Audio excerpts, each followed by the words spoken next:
అనంత కరుణామయుడు, అపార కృపాశీలుడు అయిన అల్లాహ్ పేరుతో ప్రారంభిస్తున్నాను. అలిఫ్ లామ్ మీమ్. ఇది అల్లాహ్ గ్రంథము. ఇందులో ఏమాత్రం సందేహం లేదు. అల్లాహ్ భీతి కలవారికి ఈ గ్రంథం మార్గదర్శకం. వారు అగోచర విషయాలను విశ్వసిస్తారు, నమాజును స్థాపిస్తారు, మేము ప్రసాదించిన దాని నుండి మా మార్గంలో ఖర్చు చేస్తారు. మేము నీపై అవతరింపచేసిన గ్రంథాన్ని, ఖురాన్ను, నీకు పూర్వం అవతరింపచేసిన గ్రంథాలను విశ్వసిస్తారు. పరలోకాన్ని దృఢంగా నమ్ముతారు. ఇలాంటి వారు తమ ప్రభువు తరఫు నుండి రుజుమార్గంలో ఉన్నారు. సాఫల్యం పొందేవారు వారే. ఈ విషయాలను తిరస్కరించిన వారిని నీవు హెచ్చరించినా హెచ్చరించకపోయినా ఒకటే, వారు విశ్వసించేవారు కారు. అల్లాహ్ వారి హృదయాలకు, వారి చెవులకు ముద్రవేశాడు. వారి కన్నులపై తెరపడిరది. వారు కఠిన శిక్షకు అర్హులు. అల్లాహ్ను, అంతిమదినాన్ని మేము విశ్వసించాము అని అనేవారు కూడా కొందరు ఉన్నారు. కాని వాస్తవంగా వారు విశ్వాసులు కారు. అల్లాహ్ను, విశ్వాసులను వారు మోసం చేస్తున్నారు. కాని యథార్థంగా వారు తమను తాము తప్ప మరెవరినీ మోసం చేయటం లేదు. అయితే ఈ విషయాన్ని వారు గ్రహించటం లేదు.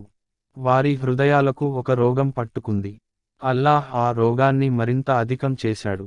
వారు చెప్పే ఈ అబద్ధానికిగాను వారికి వ్యధాభరితమైన శిక్ష పడుతుంది. అవనిలో కల్లోలాన్ని రేకెత్తించకండి అని వారితో అన్నప్పుడల్లా వారు, మేము సంస్కర్తలము మాత్రమే అని అంటారు. జాగ్రత్త.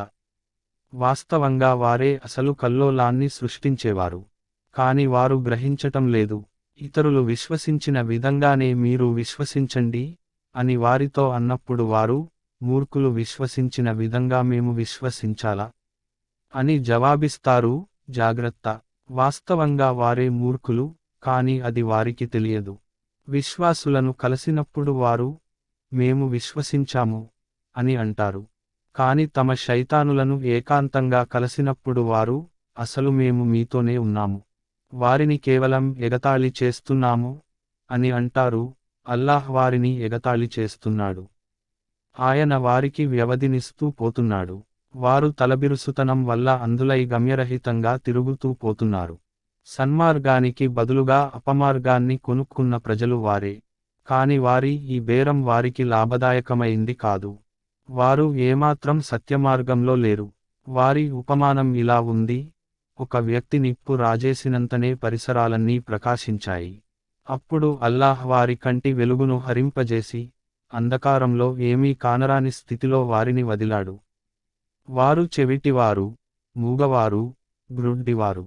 ఇక వారు రుజుమార్గానికి మరలిరారు. లేదా మరొక ఉపమానం: ఆకాశం నుండి భారీగా వర్షం కురుస్తోంది. దానికి తోడు చిమ్మచీకట్లు, ఉరుములు, మెరుపులు.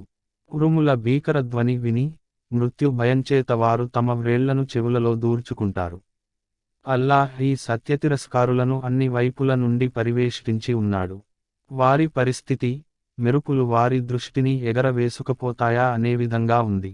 వెలుగును చూసినప్పుడల్లా వారు కొంత దూరం నడుస్తారు. చీకటి క్రమ్ముకోగానే ఆగిపోతారు. అల్లాహ్ కోరితే వారి వినికిడిని, వారి చూపును సంపూర్ణంగా నశింపచేసేవాడే. నిశ్చయంగా ఆయన ప్రతిదీ చేయగల సమర్థుడు. మానవులారా, మిమ్మల్ని, మీకు పూర్వం వారిని సృష్టించిన మీ ప్రభువును ఆరాధించండి. దీని ద్వారానే మిమ్మల్ని మీరు రక్షించుకునే అవకాశం ఉంది. మీ కొరకు భూమిని పాన్పుగాను, ఆకాశాన్ని కప్పుగాను సృష్టించినవాడు, పైనుండి వర్షాన్ని కురిపించి, తద్వారా అన్ని రకాల పంటలు పండే ఏర్పాటు చేసి మీకు ఉపాధి కల్పించినవాడు ఆయనే. ఇది మీకు తెలిసినప్పుడు ఇతరులను అల్లాహ్ సమానులుగా నిలబెట్టకండి. మేము మా దాసునిపై అవతరింపజేసిన గ్రంథం గురించి, అది మా గ్రంథం అవునో కాదో అని మీకు సందేహం ఉన్నట్లయితే దాని వంటి ఒక్క సూరానైనా మీరు రచించి తీసుకురండి. మీ సహచరులందరినీ పిలుచుకోండి. ఒక్క అల్లాహ్ తప్ప మరెవరి సహాయాన్నైనా పొందండి. మీరు సత్యవంతులే అయితే ఈ పని చేసి చూపించండి. కాని మీరు అలా చేయకపోతే నిశ్చయంగా ఎన్నటికీ చేయలేరు. భయపడండి, మానవులు, రాళ్ళు ఇంధనం కాగల ఆ అగ్నికి. అది సత్యతిరస్కారుల కొరకు తయారు చేయబడినది. ప్రవక్త, ఈ గ్రంథాన్ని విశ్వసించి, దాని బోధనలకు అనుగుణంగా తమ నడవడికను తీర్చిదిద్దుకునే వారికి సంతోషవార్త వినిపించు, కాలువలు ప్రవహించే ఉద్యానవనాలు వారి కొరకు సిద్ధంగా ఉన్నాయి అని. ఆ వనాలలోని పండ్లు ఆకారంలో భూలోకంలోని పండ్లను పోలి ఉంటాయి. తినటానికి ఏమైనా పండ్లు ఇవ్వబడినప్పుడల్లా వారు, ఇలాంటి పండ్లే పూర్వం భూలోకంలో మాకు ఇవ్వబడేవి అని అంటారు. అక్కడ వారి కొరకు పవిత్రులైన భార్యలు ఉంటారు. వారు అక్కడే శాశ్వతంగా ఉంటారు. అవును, దోమ లేక దానికంటే మరీ అల్పమైన వస్తువును దృష్టాంతంగా చెప్పటానికి అల్లాహ్ ఎంతమాత్రం సిగ్గుపడడు. ఈ దృష్టాంతాన్నే సత్యస్వీకారులు చూసి, ఇది తమ ప్రభువు తరఫు నుండి వచ్చిన సత్యమే అని గ్రహిస్తారు. కాని సత్యతిరస్కారులు వాటిని విని, ఈ ఉపమానాల ద్వారా అల్లాహ్ చెప్పదలుచుకున్నదేమిటి అని ప్రశ్నిస్తారు. ఈ విధంగా అల్లాహ్ ఒకే విషయంతో ఎంతో మందిని అపమార్గం వైపునకు తీసుకుపోతాడు. ఎంతో మందికి రుజుమార్గం చూపుతాడు. అల్లాహ్ దీని ద్వారా అపమార్గం పట్టించేది వీరినే, అల్లాహ్ ఆజ్ఞలను ఉల్లంఘించేవారు. అల్లాహ్ తీసుకున్న ప్రమాణాన్ని దృఢపరచిన తరువాత భంగపరచేవారు. కలిపి ఉంచండి అని అల్లాహ్ ఆదేశించిన దాన్ని తెంచేవారు. ఇంకా భూమిలో కల్లోలాన్ని రేకెత్తించేవారు. వాస్తవంగా నష్టపడేవారు వీరే. మీరు అల్లాహ్ పట్ల తిరస్కార వైఖరిని ఎలా అవలంబించగలుగుతారు? వాస్తవానికి ప్రాణంలేని మీకు ఆయన ప్రాణం పోశాడు. మళ్ళీ మీ ప్రాణాన్ని తీసేది ఆయనే. తిరిగి మిమ్మల్ని బ్రతికించేది ఆయనే. చివరకు మీరంతా ఆయన వద్దకే మరలిపోతారు. ఇంకా ఆయనే ధరణిలో ఉన్న సమస్తాన్ని మీ కొరకు సృష్టించినవాడు. తరువాత తన ధ్యానాన్ని పైకి మరల్చి సప్తాకాశాలను సృజించినవాడు ఆయనే. ప్రతి విషయము క్షుణ్ణంగా తెలిసినవాడు ఆయనే.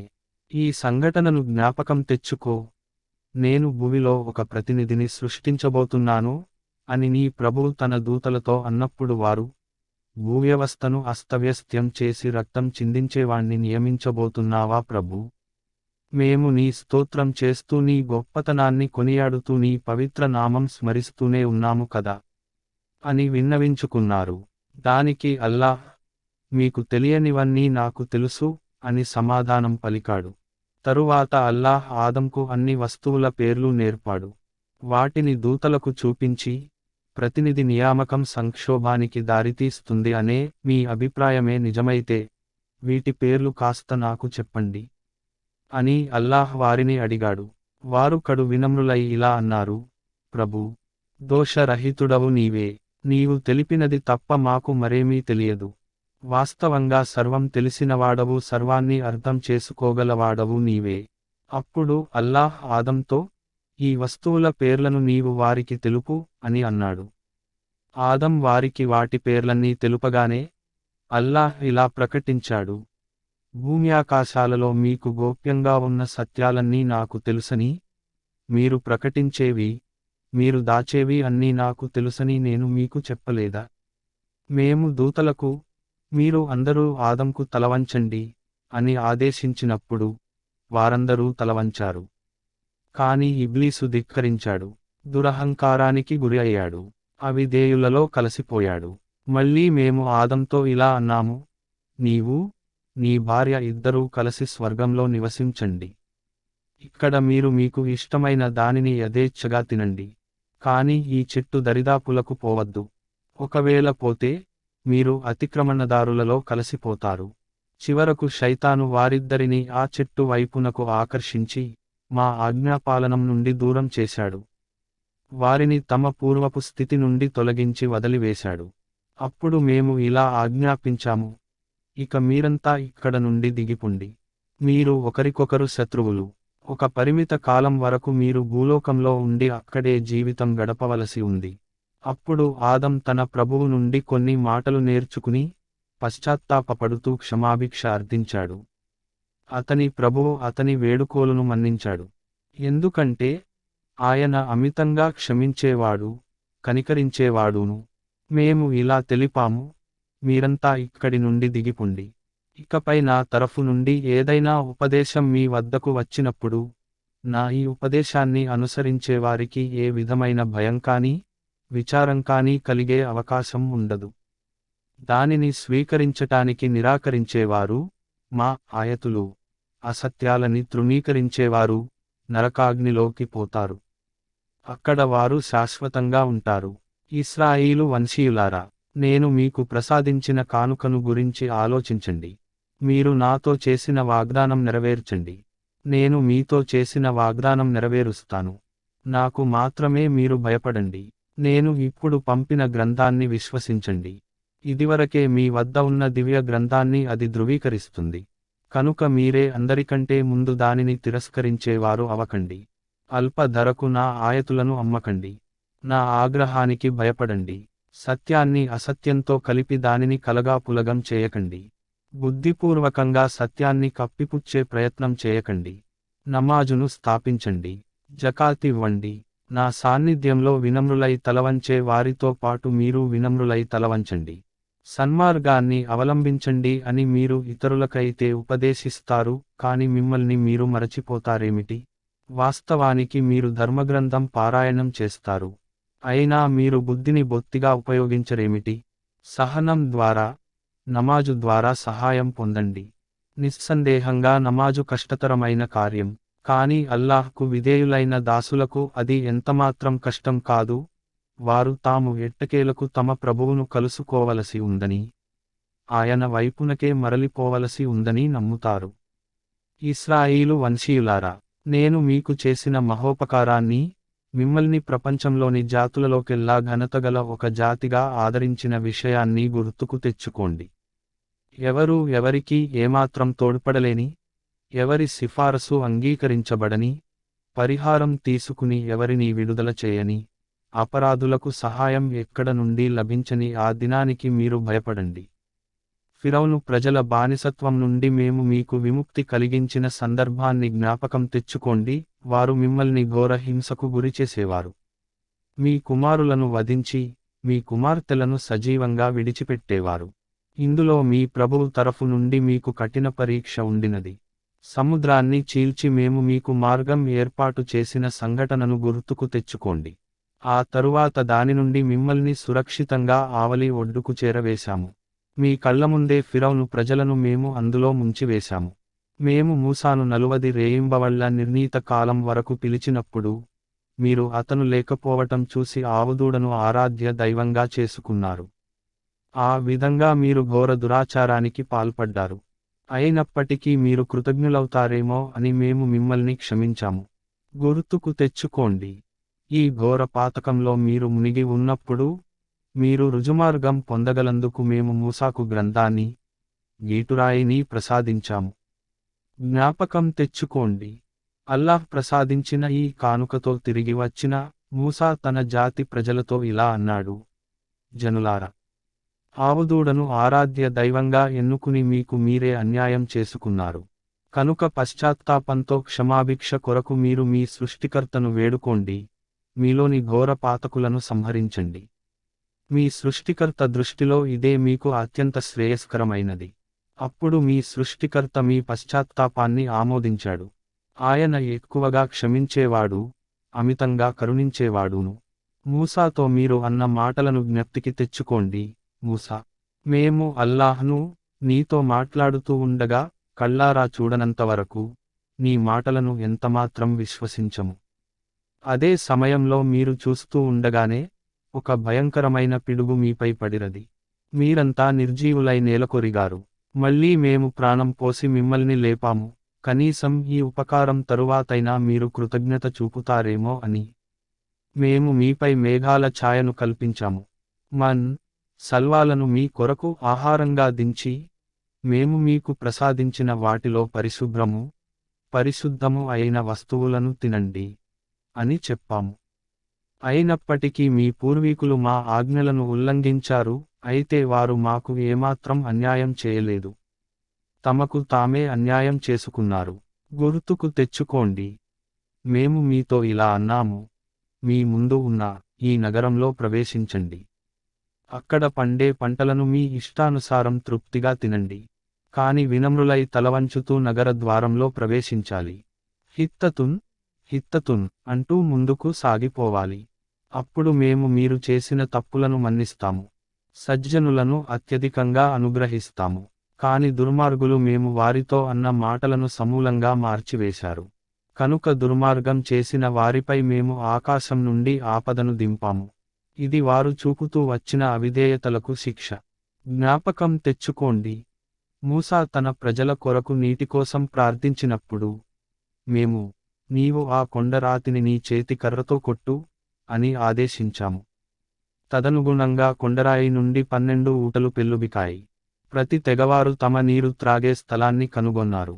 అప్పుడు వారికి ఈ విధంగా ఆదేశించబడిరది, అల్లాహ్ మీకు ప్రసాదించిన దానిని తినండి, త్రాగండి. కాని ధరణిపై కల్లోలం రేకెత్తిస్తూ తిరగకండి. మీరు మూసాకు చేసిన ఫిర్యాదును జ్ఞాపకం తెచ్చుకోండి.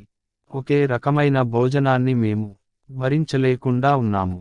భూమిలో ఉత్పత్తి అయ్యే ఆకుకూరలు, కూరగాయలు, గోధుమలు, వెల్లుల్లి, ఉల్లిపాయలు, పప్పు దినుసులు మొదలైనవి మా కొరకు పండిరచు అని నీవు నీ ప్రభువును ప్రార్థించు. అప్పుడు మూసా ఇలా అడిగాడు, శ్రేష్టమైన దానికి బదులుగా నీచమైన దానిని కోరుకుంటున్నారా? సరే, మంచిది. ఏదో ఒక పట్టణానికి మీరంతా తరలిపుండి. అక్కడ మీరు కోరేదంతా దొరుకుతుంది. చివరకు వారు తీవ్ర అవమానానికి, పరాభవానికి, దురవస్థకు, దుర్భర దారిద్ర్యానికి గురి అయ్యారు.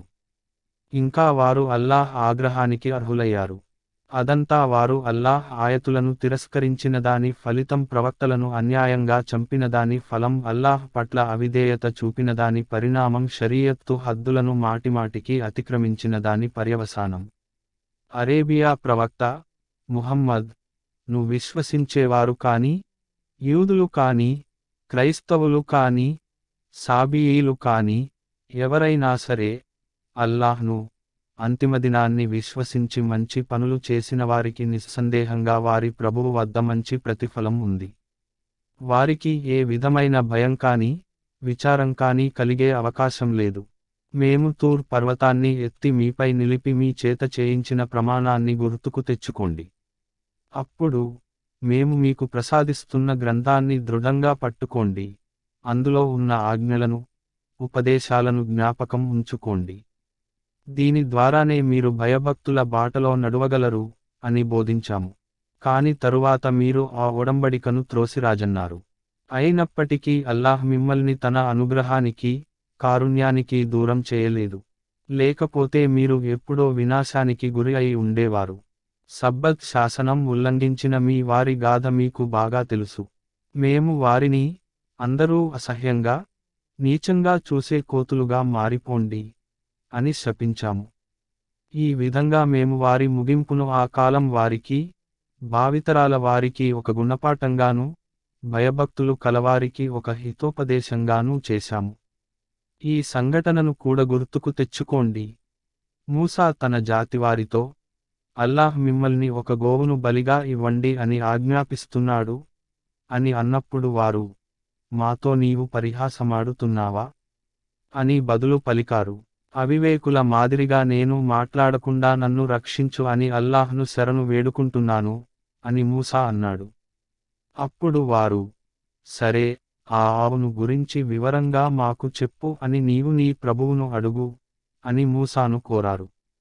అతను ఇలా సమాధానం చెప్పాడు, అది ముసలిది కాదు, లేగదూడ కాదు, మధ్య వయస్సులో ఉన్న ఆవు అయి ఉండాలి అని అల్లాహ్ అంటున్నాడు. కనుక ఆజ్ఞాపించిన విధంగా చేయండి.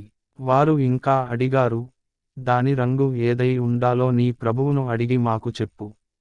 మూసా, అది మెరిసే పసుపువన్నే కలిగి చూసేవారికి మనోహరంగా కనిపించాలి అని అల్లాహ్ ఆజ్ఞ అని వారికి తెలిపాడు.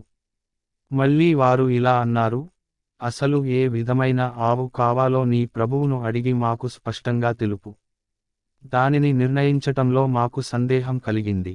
అల్లాహ్ కోరితే మేము దానిని కనుగొంటాము. మూసా, అది ఏ కృషి చేయనిదై, భూమి దున్ననిదై, మూట లాగనిదై, ఏ లోపము లేనిదై, పరిపూర్ణారోగ్యము కలిగినదై ఉండాలి అని అల్లాహ్ అంటున్నాడు అని వారికి జవాబు చెప్పాడు. అర్థమయింది. నీవు ఇప్పుడు సరియున గుర్తులు చెప్పావో అని వారు పలికారు. అప్పుడు వారు ఆవును బలి ఇచ్చారు. లేకపోతే వారు అలా చేసేవారు కాదు. మరొక సంఘటనను కూడా మీరు గుర్తుకు తెచ్చుకోండి. మీరు ఒక వ్యక్తిని హత్య చేశారు. దానిని గురించి మీలో మీరు వాదులాడుకుంటూ, హత్యానేరాన్ని ఒకళ్ళపైనొకళ్ళు మోపుకోవటం ప్రారంభించారు. కాని మీరు గుప్తంగా ఉంచుతున్న దానిని బట్టబయలు చేయటానికే అల్లాహ్ నిర్ణయం చేశాడు. కనుక మేము, అతని శవాన్ని దాని ఒక భాగంతో కొట్టండి అని వారిని ఆజ్ఞాపించాము. చూడండి, మృతులను అల్లాహ్ ఎలా బ్రతికిస్తాడో మీరు అర్థం చేసుకోవాలని తన సూచనలను మీకు ఎలా చూపుతాడో. కాని, ఈ సూచనలను చూసిన తరువాత కూడా మీ హృదయాలు కఠినమైపోయాయి, పాషాణాల మాదిరిగా, కాదు వాటికంటే కూడా కఠినమైపోయాయి. ఎందుకంటే రాళ్లల్లో కొన్నింటి నుండి సెలయేళ్లు ప్రవహిస్తాయి, కొన్ని పగలగా వాటి నుండి నీరు చిమ్ముతుంది, మరికొన్ని అల్లాహ్కు భయపడి కంపించి నేలకొరుగుతాయి. జాగ్రత్త, మీరు చేస్తున్నదంతా అల్లాహ్కు తెలియకుండా లేదు. ముస్లిములారా, వారు మీ సందేశాన్ని విశ్వసిస్తారనే ఇంకా మీరు ఆశిస్తున్నారా? వాస్తవానికి వారిలోని ఒక వర్గానికి, అల్లాహ్ ప్రవచనం విని బాగా అర్థం చేసుకుంటూనే, బుద్ధిపూర్వకంగా దానిని తారుమారు చేసే అలవాటు ఉంది. ప్రవక్త ముహమ్మద్ను విశ్వసించిన వారిని వారు కలిసినప్పుడు, మేము ఆయనను విశ్వసించాము అని అంటారు. కాని వారు ఏకాంతంగా ఒకరినొకరు కలిసినప్పుడు, మీకేమన్నా బుద్ధి ఉందా? అల్లాహ్ మీకు స్పష్టం చేసిన విషయాలను వారి ముందు ఎందుకు వెల్లడి చేస్తారు? మీ ప్రభువు సమక్షంలో మీకు వ్యతిరేకంగా వాటిని నిదర్శనాలుగా వారు వినియోగించటానికా అని అంటారు. వారు దాచేదంతా, వెల్లడి చేసేదంతా అల్లాహ్కు తెలుసని వారికి నిజంగానే తెలియదా? వారిలో నిరక్షరాస్యుల వర్గం మరొకటి ఉంది. వారికి గ్రంథజ్ఞానం ఎంతమాత్రం లేదు. లేనిపోని ఆశలను, కోరికలను పెంచుకుని కేవలం వట్టి ఊహలతో జీవిస్తూ పోతున్నారు. షరీయత్తు గ్రంథాన్ని స్వహస్తాలతో రచించి, తద్వారా తుచ్చ ప్రయోజనం పొందే నిమిత్తం, ఇది అల్లాహ్ వద్ద నుండి వచ్చింది అని ప్రజలకు చెప్పేవారికి వినాశం తప్పదు. వారి ఈ స్వహస్త లిఖిత రచన కూడా వారి వినాశానికి దారితీస్తుంది. వారి ఈ సంపాదన కూడా వారి సర్వనాశనానికి కారణభూతం అవుతుంది. ఇంకా వారు, నరక జ్వాలలు మమ్మల్ని ఏమాత్రం ముట్టుకోవు. ఒకవేళ మాకు శిక్ష పడినప్పటికీ అది కేవలం కొన్ని రోజులు మాత్రమే అని అంటారు. వారిని అడగండి, అల్లాహ్ నుండి మీరేమన్నా వాగ్దానం పొందారా ఆయన దాన్ని భంగం చేయలేకపోవటానికి? లేక అల్లాహ్ బాధ్యత వహించినట్లు మీకు తెలియని విషయాలను మీరు అల్లాహ్కు ఆపాదించి చెబుతున్నారా? అసలు నరకాగ్ని మిమ్మల్ని ఎందుకు ముట్టుకోదు? పాపం సంపాదించి, పాపజాలంలోనే ఇరుక్కుపోయేవారు నరకవాసులు. వారు నరకంలోనే శాశ్వతంగా ఉంటారు. విశ్వసించి, మంచి పనులు చేసేవారే స్వర్గవాసులు. వారు స్వర్గంలోనే శాశ్వతంగా ఉంటారు. మేము ఇశ్రాయిలు సంతానం నుండి మరొక వాగ్దానం తీసుకున్నాము. దానిని కూడా జ్ఞాపకం తెచ్చుకోండి. అల్లాహ్ను తప్ప మరెవరినీ ఆరాధించకూడదు. తల్లిదండ్రులను, బంధువులను, అనాథులను, నిరుపేదలను ఆదరించాలి. ప్రజలను సహృదయంతో పలుకరించాలి. నమాజును స్థాపించాలి. జకాతివ్వాలి. కాని కొందరు తప్ప మీరంతా వాగ్దానభంగం చేశారు. ఇప్పటికీ మీరు దానిని లక్ష్యపెట్టటం లేదు. మేము మీ నుండి తీసుకున్న మరొక వాగ్దానాన్ని గుర్తుకు తెచ్చుకోండి. మీరు ఒకరినొకరు చంపుకోరాదు. గృహాల నుండి బహిష్కరించుకోరాదు. దానిని మీరు అంగీకరించారు. దానికి మీరే స్వయంగా సాక్షులు. కాని మీరే నేడు మీ సోదరులను సంహరిస్తున్నారు. మీలోని ఒక వర్గం వారిని మీరు వారి ఇండ్ల నుండి బహిష్కరిస్తున్నారు. దౌర్జన్యంగా, అన్యాయంగా, మీరు వారికి వ్యతిరేకంగా ముఠాలను కడుతున్నారు. వారు మీ వద్దకు యుద్ధఖైదీలుగా వచ్చినప్పుడు వారి విమోచన ధనం విషయంలో మీరు బేరం చేస్తున్నారు. అసలు మీరు వారిని ఇళ్ల నుండి బహిష్కరించటమే అధర్మం. మీరు దైవ గ్రంథంలోని ఒక భాగాన్ని విశ్వసించి, మరొక భాగాన్ని తిరస్కరిస్తారా? మీలో ఇలా చేసేవారిని ఇహలోక జీవితంలో ఘోర అవమానానికి, పరలోకంలో తీవ్రమైన బాధకు గురిచేయటం తప్ప మరొక శిక్ష ఏముంటుంది? మీ చేష్టలు అల్లాహ్కు తెలియకుండా లేవు. జాగ్రత్త, పరలోకాన్ని విక్రయించి దానికి బదులుగా ప్రాపంచిక జీవితాన్ని కొనుక్కున్నవారు వీరే. కనుక వారికి పడే శిక్ష తగ్గదు, వారికి ఏ సహాయమూ లభించదు. మేము మూసాకు దివ్య గ్రంథం ప్రసాదించాము. అతని తరువాత వరుసగా ప్రవక్తలను పంపాము. చివరకు మరియం కుమారుడైన ఈసాకు స్పష్టమైన సూచనలు ఇచ్చి పంపాము. పరిశుద్ధాత్మ ద్వారా అతనికి సహాయం చేశాము. మీ మనోవాంఛలకు ప్రతికూలంగా ఉన్న దానిని తీసుకుని ఏ ప్రవక్త అయినా మీ వద్దకు వచ్చినప్పుడు, మీరు ఆయన పట్ల తలబిరుసుతనంతో ప్రవర్తించారు. కొందరిని తిరస్కరించారు, మరికొందరిని చంపారు. ఇదేమి వైఖరి? వారు, మా హృదయాలు సురక్షితంగా ఉన్నాయి అని అంటారు. కాదు, అది నిజం కాదు. అసలు విషయానికి ఏమిటంటే, వారి అవిశ్వాస వైఖరి కారణంగా అల్లాహ్ వారిని శపించాడు. కనుక వారు విశ్వసించటం అనేది కాని పని. అల్లాహ్ నుండి వారి వద్దకు ఇప్పుడు వచ్చిన గ్రంథం పట్ల వారి ప్రవర్తన ఎలా ఉంది? వారి వద్ద పూర్వం నుండే ఉన్న దైవ గ్రంథాన్ని ఈ గ్రంథం ధృవీకరిస్తున్నప్పటికీ, దీని రాకకు ముందు అవిశ్వాసులపై విజయం ప్రసాదించు అని వారు ప్రార్థిస్తూ వచ్చినప్పటికీ, తీరా అది వచ్చిన తరువాత వారు దానిని గుర్తించి కూడా తిరస్కరించారు. అటువంటి తిరస్కారులపై అల్లాహ్ శాపం అవతరించుగాక. తమ హృదయాలను తృప్తిపరచటానికి వారు అనుసరించే మార్గం ఎంత నీచమైనది. అల్లాహ్ తన ఇష్టానుసారం తన దాసులలోని ఒకరిపై తన అనుగ్రహం అవతరింపచేశాడనే ద్వేషం వల్ల వారు అల్లాహ్ పంపిన ఆ ఉపదేశాలను తిరస్కరిస్తున్నారు. కనుక వారు ఆగ్రహంపై ఆగ్రహానికి గురి అయ్యారు. ఇటువంటి అవిశ్వాసులకు తీవ్రపరాభవంతో కూడుకున్న శిక్ష పడుతుంది. వారితో అల్లాహ్ అవతరింపచేసిన దానిని విశ్వసించండి అని అన్నప్పుడు, మా ఇశ్రాయేలు వంశంలోని వారి వద్దకు వచ్చిన దానిని మాత్రమే మేము విశ్వసిస్తాము అని అంటారు.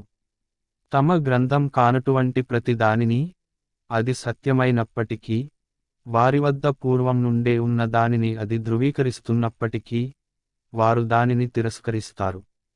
సరే, వారిని ఇలా అడుగు, మీ వద్దకు వచ్చిన దానినే మీరు మన్నపూర్వకంగా విశ్వసించే వారే అయితే, ఇంతకు పూర్వం ఇశ్రాయేలు వంశంలో పుట్టిన అల్లాహ్ ప్రవక్తలను ఎందుకు హత్య చేస్తూ వచ్చారు?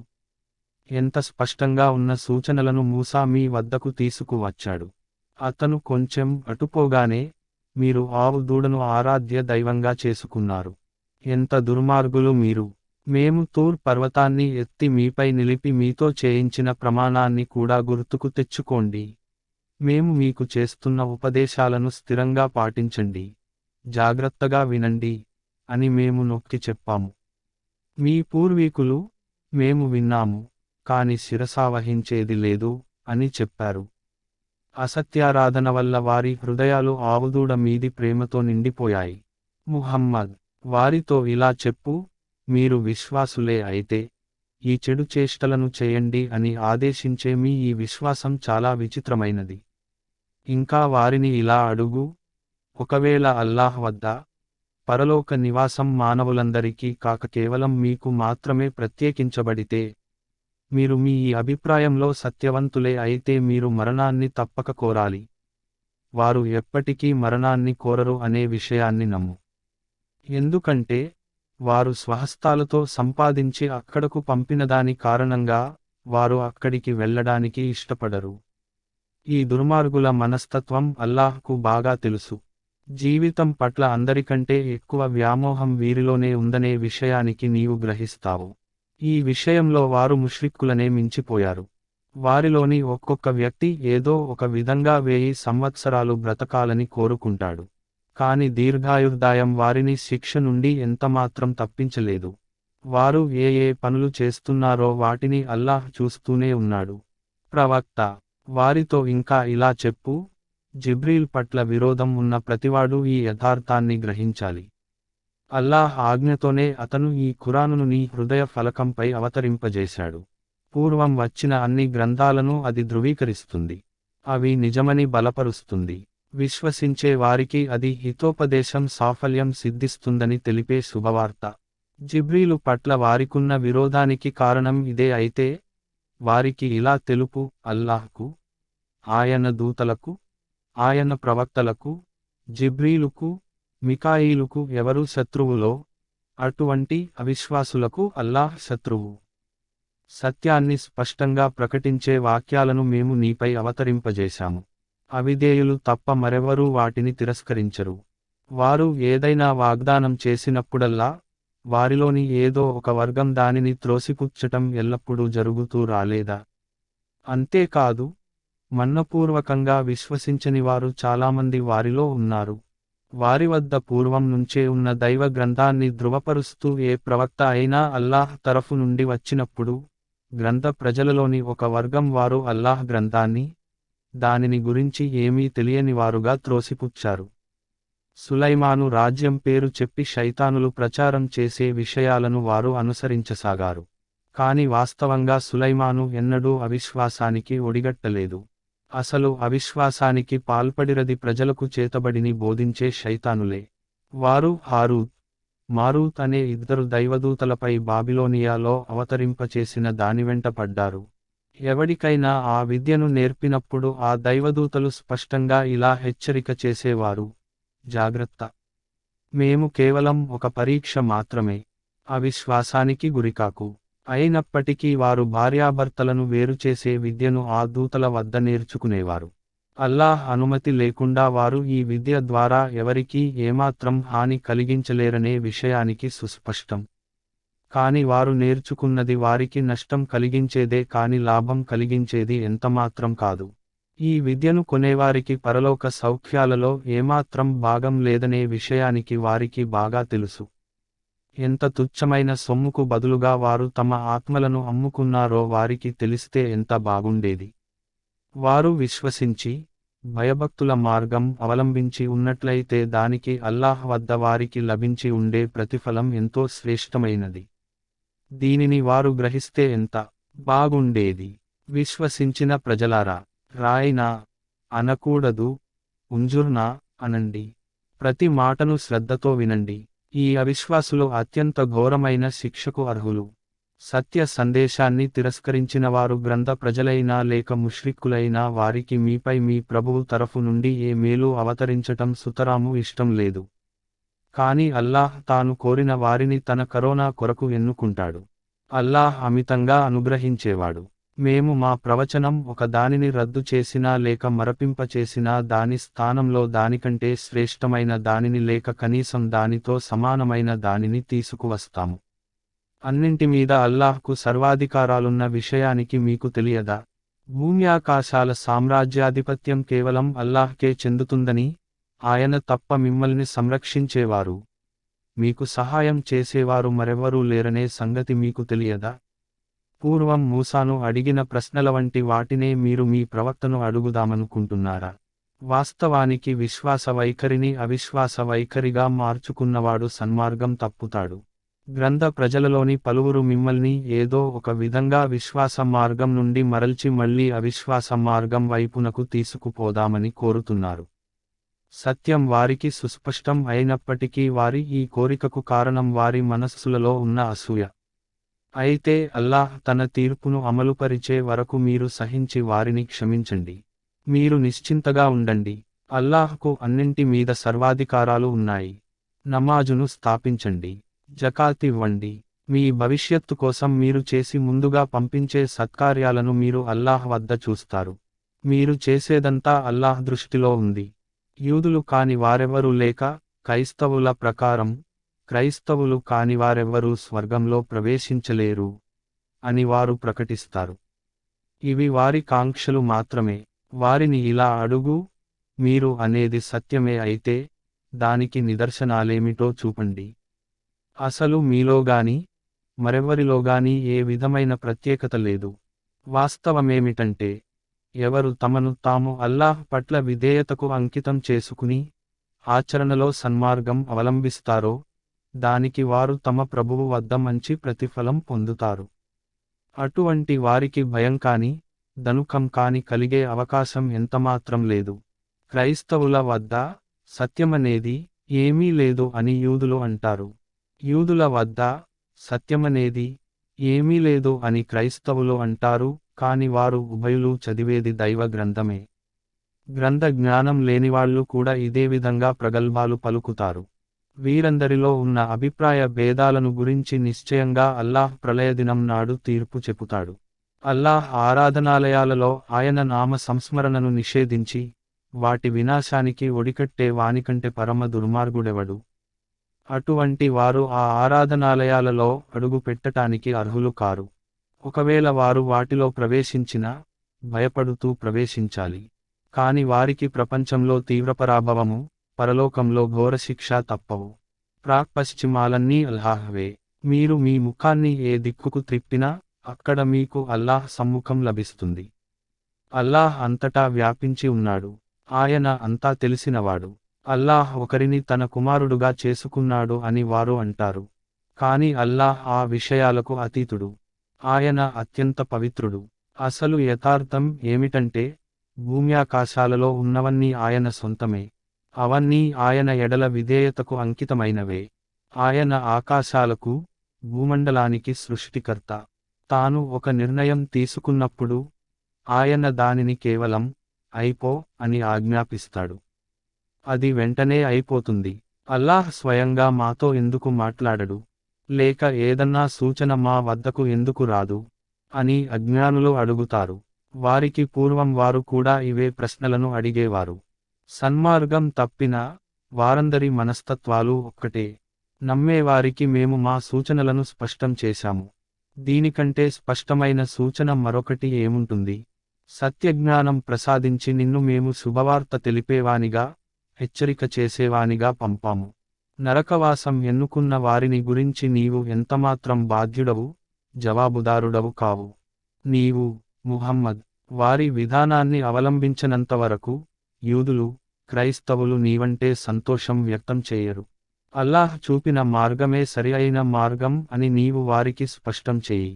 దివ్య జ్ఞానం నీ వద్దకు వచ్చిన పిపద కూడా, ఒకవేళ నీవు వారి కోరికలకు లొంగిపోతే, నిన్ను అల్లాహ్ పట్టు నుండి రక్షించే మిత్రుడు, సహాయుడు ఎవడూ లేడు. మేము గ్రంథాన్ని ప్రసాదించిన వారు దానిని పఠించవలసిన విధంగా పఠిస్తారు.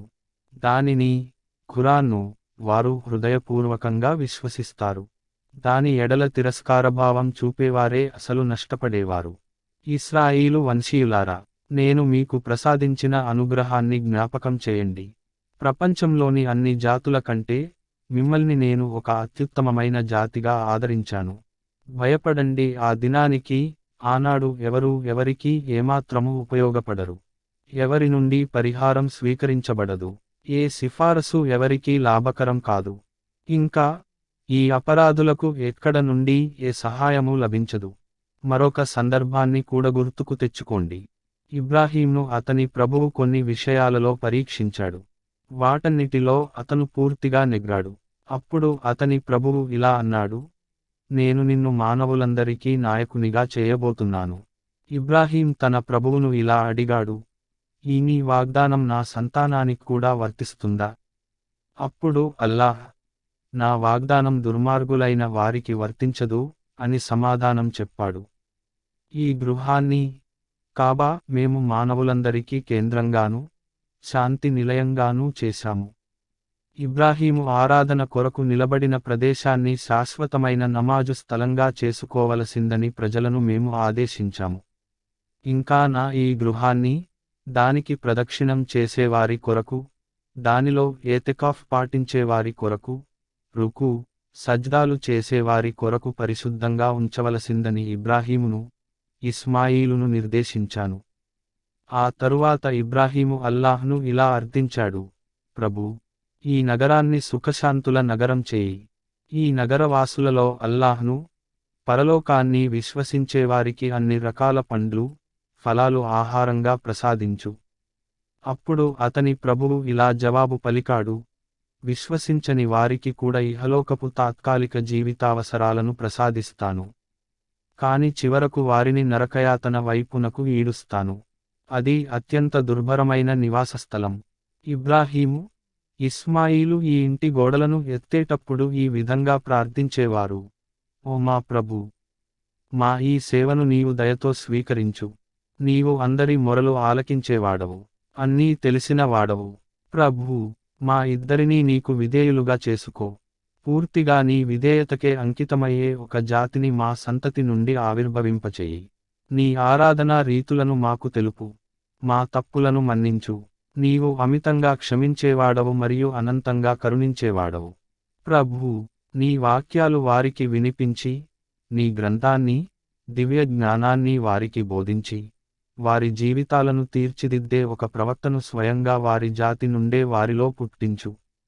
నీవు సాటిలేని సర్వాధికారివి, అనుపమ ప్రజ్ఞాశాలివి. ఇబ్రాహీము విధానాన్ని ఇక ద్వేషించేవాడెవడు? తనను తాను అజ్ఞానానికి, అహంభావానికి గురిచేసుకునేవాడు తప్ప. ప్రపంచంలో మా సేవ కొరకు మేము ఎన్నుకున్న వ్యక్తి ఇబ్రాహీము. పరలోకంలో అతను సజ్జనులతో పాటు ఉంటాడు.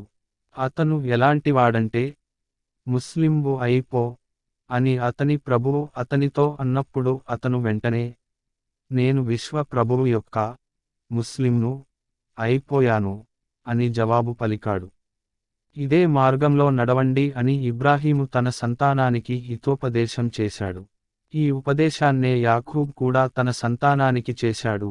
నా బిడ్డలారా, ఈ ధర్మాన్నే అల్లాహ్ మీ కొరకు ఎన్నిక చేశాడు. కనుక మీరు మరణించే వరకు ముస్లిములుగానే ఉండండి. యాకూబు మృత్యు దశలో ఉన్నప్పుడు మీరు అక్కడ ఉన్నారా? మరణించే ముందు అతను తన కుమారులను ఇలా అడిగాడు, బిడ్డలారా, నా తరువాత మీరు ఎవరిని ఆరాధిస్తారు? వారంతా ఇలా సమాధానం చెప్పారు, మీరు మీ పెద్దలైన ఇబ్రాహీము, ఇస్మాయిలు, ఇస్హాక్ దేవుడుగా భావించిన ఆ ఏకైక దేవుణ్ణే మేము ఆరాధిస్తాము. మేము ఆయనకే ముస్లిములమై ఉంటాము. వారంతా గతించిన ఒక సంఘం, వారు సంపాదించింది వారిది, మీరు సంపాదించేది మీది. వారు చేసినదాన్ని గురించి మిమ్మల్ని అడగటం జరగదు. యూదులుగా మారితేనే రుజుమార్గం లభిస్తుంది అని యూదులు అంటారు. క్రైస్తవులుగా మారితేనే ధర్మమార్గం పొందగలుగుతారు అని క్రైస్తవులు అంటారు. మీరు వారితో ఇలా అనండి, కాదు, మేము అన్ని మార్గాలను విసర్జించి ఒక్క ఇబ్రాహీము మార్గాన్నే అనుసరిస్తాము. ఇబ్రాహీము ముష్రిక్కులలోని వాడు కాదు. ముస్లిములారా, ఇలా ప్రకటించండి, మేమంతా అల్లాహ్ను, ఆయన మా వైపునకు పంపిన హితోపదేశాన్ని విశ్వసించాము. ఇంకా ఇబ్రాహీము, ఇస్మాయిలు, ఇస్హాకు, యాకూబు సంతానంపై అవతరించిన దానిని మూసాకు, ఈసాకు ఇతర ప్రవక్తలందరికీ వారి ప్రభువు ప్రసాదించిన దానిని మేము విశ్వసించాము. వారిలో ఏ ఒక్కరి పట్ల మేము భేదభావం చూపము. మమ్మల్ని మేము ముస్లిములుగా అల్లాహ్కు సమర్పించుకున్నాము. మీరు విశ్వసించినట్లే వారు విశ్వసిస్తే అప్పుడు వారు ధర్మమార్గంలో ఉన్నట్లు. కాని వారు ఒకవేళ దీనికి వైముఖ్యం చూపితే కేవలం వైషమ్యంతో మంకుపట్టు పడుతున్నారన్నది విషదము. కనుక వారి బారి నుండి మిమ్మల్ని ఆదుకునేందుకు అల్లాహ్ చాలు. మీరు నిశ్చింతగా ఉండండి, ఆయన అన్నీ వింటాడు, ఆయనకు అన్నీ తెలుసు. వారితో ఇలా చెప్పండి, అల్లాహ్ రంగును స్వీకరించండి. అల్లాహ్ రంగు కంటే మరెవరి రంగు శ్రేష్ఠతరమైనది. మేము కేవలం ఆయననే ఆరాధిస్తాము. ప్రవక్త, వారితో ఇలా అను, అల్లాహ్ విషయంలో మీరు మాతో వాదులాడుతారా? వాస్తవానికి ఆయనే మాకు ప్రభువు, మీకు ప్రభువు. మా కర్మలు మాకు, మీ కర్మలు మీకు. మేమైతే మా దాస్యాన్ని కేవలం అల్లాహ్కే ప్రత్యేకం చేసుకున్నాము. లేకపోతే ఇబ్రాహీము, ఇస్మాయిలు, ఇస్హాకు, యాకూబ్ సంతానము, వీరంతా యూదులని లేక క్రైస్తవులని మీరు అంటారా? ఇలా అడుగు, మీకు బాగా తెలుసా లేక అల్లాహ్కా? అల్లాహ్ అప్పగించిన సాక్ష్యాన్ని దాచే వ్యక్తికంటే పరమ దుర్మార్గుడు ఎవడు? మీ చేష్టలను అల్లాహ్ గమనించకుండా ఉండటం లేదు. వారంతా గతించిన ఒక సంఘం, వారి సంపాదన వారిది, మీ సంపాదన మీది. వారి కర్మలను గురించి మిమ్మల్ని ప్రశ్నించటం సంభవించదు. మూర్ఖజనులు ఇలా అంటారు, పూర్వం ఏ కిబ్లా వైపునకు తిరిగి వారు నమాజు చేసేవారో దాని నుండి ఇంత అకస్మాత్తుగా మరలటానికి కారణం. ప్రవక్త, వారితో ఇలా అను, ప్రాక్పశ్చిమాలు అన్నీ అల్లాహ్వే. అల్లాహ్ తాను కోరిన వారికి రుజుమార్గం చూపుతాడు. ఈ విధంగా మేము మిమ్మల్ని ఒక మధ్యస్థ సమాజం గా చేశాము. ఇకపై మీరు సమస్త మానవజాతికి సాక్షులుగా ఉంటారు. ప్రవక్త మీకు సాక్షిగా ఉంటాడు. ఎవరు ప్రవక్తను అనుసరిస్తారో, ఎవరు వెనుతిరిగి పోతారో పరీక్షించాలనే మేము పూర్వం మీరు మీ ముఖాన్ని ఏ దిక్కు వైపునకు తిప్పేవారో ఆ దిక్కునే మీ కిబ్లాగా నిర్ణయించాము. ఇది నిజంగా ఎంతో కఠినమైన విషయానికి. కాని అల్లాహ్ సన్మార్గ భాగ్యం కలుగజేసిన వారికి ఇది ఏ మాత్రం కష్టతరం కాలేదు. ఈ మీ విశ్వాసాన్ని అల్లాహ్ ఏ మాత్రం వృధా కానివ్వడు. మానవుల పట్ల అల్లాహ్కు ఎంతో కరుణ, వాత్సల్యం ఉన్నాయనే విషయాన్ని నిశ్చయంగా నమ్మండి. ప్రవక్త, నీవు మాటిమాటికి నీ ముఖాన్ని ఆకాశం వైపునకు ఎత్తటం మేము గమనిస్తూనే ఉన్నాము. ఇదిగో, నీకు అత్యంత ప్రీతికరమైన కిబ్లా వైపునకే ఇప్పుడు మేము నిన్ను త్రిప్పుతున్నాము. కాబట్టి నీవు ముఖాన్ని మస్జిదే హరాం వైపునకు త్రిప్పు. ఇకపై మీరెక్కడున్నా సరే, ముఖాన్ని ఆ వైపునకు పెట్టి నమాజు చేయండి. కిబ్లా మార్పునకు సంబంధించిన ఈ ఆదేశాన్ని వారి ప్రభువే ఇచ్చాడని, అది సత్యం అని గ్రంథ ప్రజలకు బాగా తెలుసు. కాని ఇది తెలిసిన తరువాత కూడా, వారు ఏమి చేస్తున్నారో, దానిని అల్లాహ్ గమనించకుండా ఉండటం లేదు. గ్రంథ ప్రజలకు నీవు ఏ నిదర్శనం చూపినా, వారు నీ కిబ్లాను అనుసరించటం సంభవించదు. వారి కిబ్లాను అనుసరించటం నీకు సాధ్యపడదు. వారిలోని ఏ వర్గం వారు కూడా మరొకరి కిబ్లాను అనుసరించటానికి తయారుగా లేరు. నీవు ఈ జ్ఞానం పొందిన తరువాత కూడా, ఒకవేళ నీవు వారి కోరికలను అనుసరిస్తే, నిశ్చయంగా దుర్మార్గులలో చేరిపోతావు. మేము ఎవరికి గ్రంథం ప్రసాదించామో, వారు తమ సంతానాన్ని ఏ విధంగా గుర్తిస్తారో అదేవిధంగా కిబ్లాగా నిర్ణయింపబడిన ఈ స్థలాన్ని గుర్తిస్తారు. కాని వారిలోని ఒక వర్గం బుద్ధిపూర్వకంగా సత్యాన్ని కప్పిపుచ్చుతోంది. నిస్సందేహంగా ఇది మీ ప్రభువు నుండి వచ్చిన సత్యం, కనుక దీని విషయంలో మీరు ఏమాత్రం సంశయంలో పడకండి. ప్రతి ఒక్కడికి ఒక దిక్కు ఉన్నది, దాని వైపునకు అతడు తిరుగుతాడు. కనుక మీరు మంచి పనులలో మిన్నగా ఉండటానికి ప్రయత్నించండి. మీరంతా ఎక్కడున్నా సరే అల్లాహ్ మిమ్మల్ని కనుగొంటాడు. ఆయన శక్తికి అతీతమైనది ఏదీ లేదు. మీరు ఏ ప్రాంతంలో ప్రయాణం చేసినా, మీ ముఖాన్ని నమాజు సమయంలో మస్జిదే హరాం వైపునకు త్రిప్పండి. ఎందుకంటే ఇది మీ ప్రభువు చేసిన న్యాయమైన నిర్ణయం. మీ కర్మలను అల్లాహ్ గమనించకుండా ఉండటం లేదు. మీరు ఏ ప్రదేశంలో ప్రయాణం చేసినా, మీ ముఖాన్ని మస్జిదే హరాం వైపునకే త్రిప్పండి. మీరు ఎక్కడున్నా సరే, దాని వైపునకే తిరిగి నమాజు చేయండి. దీనివల్ల మీకు వ్యతిరేకంగా వాదించటానికి ప్రజలకు అవకాశం లభించదు, కాని వారిలో దుర్మార్గులైన వారి నోరు ఎట్టి పరిస్థితులలోనూ ఊరుకోదు. అందుకని వారికి భయపడకండి, నాకు భయపడండి. ఇంకా నేను మీపై నా అనుగ్రహాన్ని పూర్తి చేస్తాను. మీరు నా ఈ ఆజ్ఞాపాలన ద్వారా సాఫల్య మార్గం పొందే అవకాశం ఉంది. ఆ ప్రకారంగానే ఈ విషయాల వల్ల మీకు సాఫల్య భాగ్యం కలిగింది. మేము మీలో నుండే ఒకరిని ప్రవక్తగా మీ మధ్యకు పంపాము. అతను మీకు మా వాక్యాలను వినిపిస్తాడు, మీ జీవితాలను తీర్చిదిద్దుతాడు, మీకు గ్రంథాన్ని, దివ్య జ్ఞానాన్ని బోధిస్తాడు, మీకు తెలియని ఎన్నో విషయాలు నేర్పుతాడు. కనుక మీరు నన్ను జ్ఞాపకం పెట్టుకోండి, నేను మిమ్మల్ని జ్ఞాపకం పెట్టుకుంటాను. నాకు కృతజ్ఞతలు తెలుపండి, చేసిన మేలును మరువకండి. విశ్వాసులారా, సహనం ద్వారా, నమాజు ద్వారా సహాయం అర్థించండి.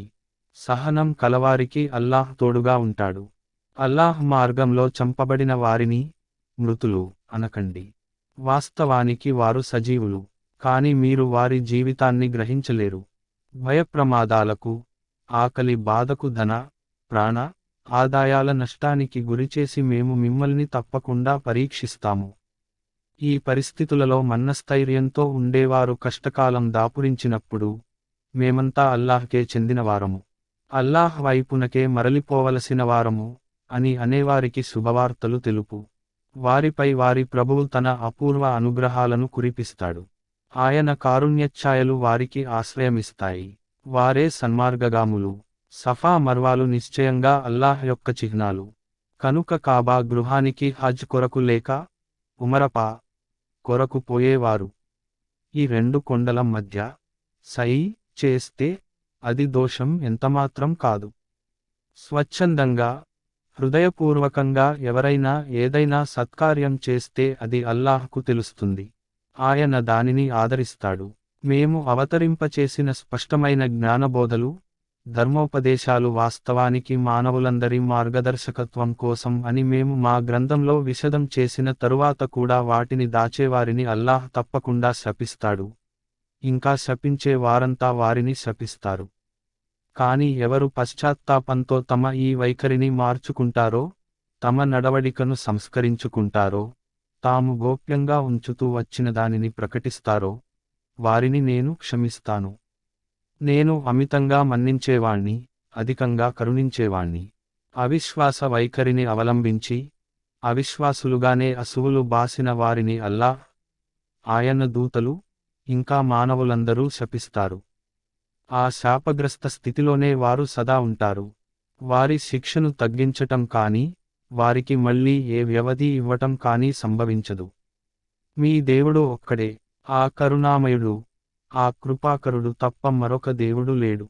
ఈ సత్యం గ్రహించటానికి ఏవైనా గుర్తులు, తార్కాణాలు అవసరం అయితే, వివేకం ఉన్నవారికి భూమ్యాకాశాల నిర్మాణంలో, రేయింబవళ్ళు ఒకదాని వెంట ఒకటి చేసే నిరంతరమైన పయనంలో, ప్రజాబాహుళ్యానికి ఉపయోగపడే వస్తువులు మోసుకుంటూ నదులలో, సముద్రాలలో సంచరించే ఓడలలో, పైనుండి అల్లాహ్ కురిపించే వర్షపు నీటిలో, తద్వారా ఆయన మృతభూమికి ప్రాణం పోస్తాడు. ఈ ఏర్పాటు ద్వారా, భువిలో వివిధ ప్రాణులను వర్ధిల్లజేస్తాడు.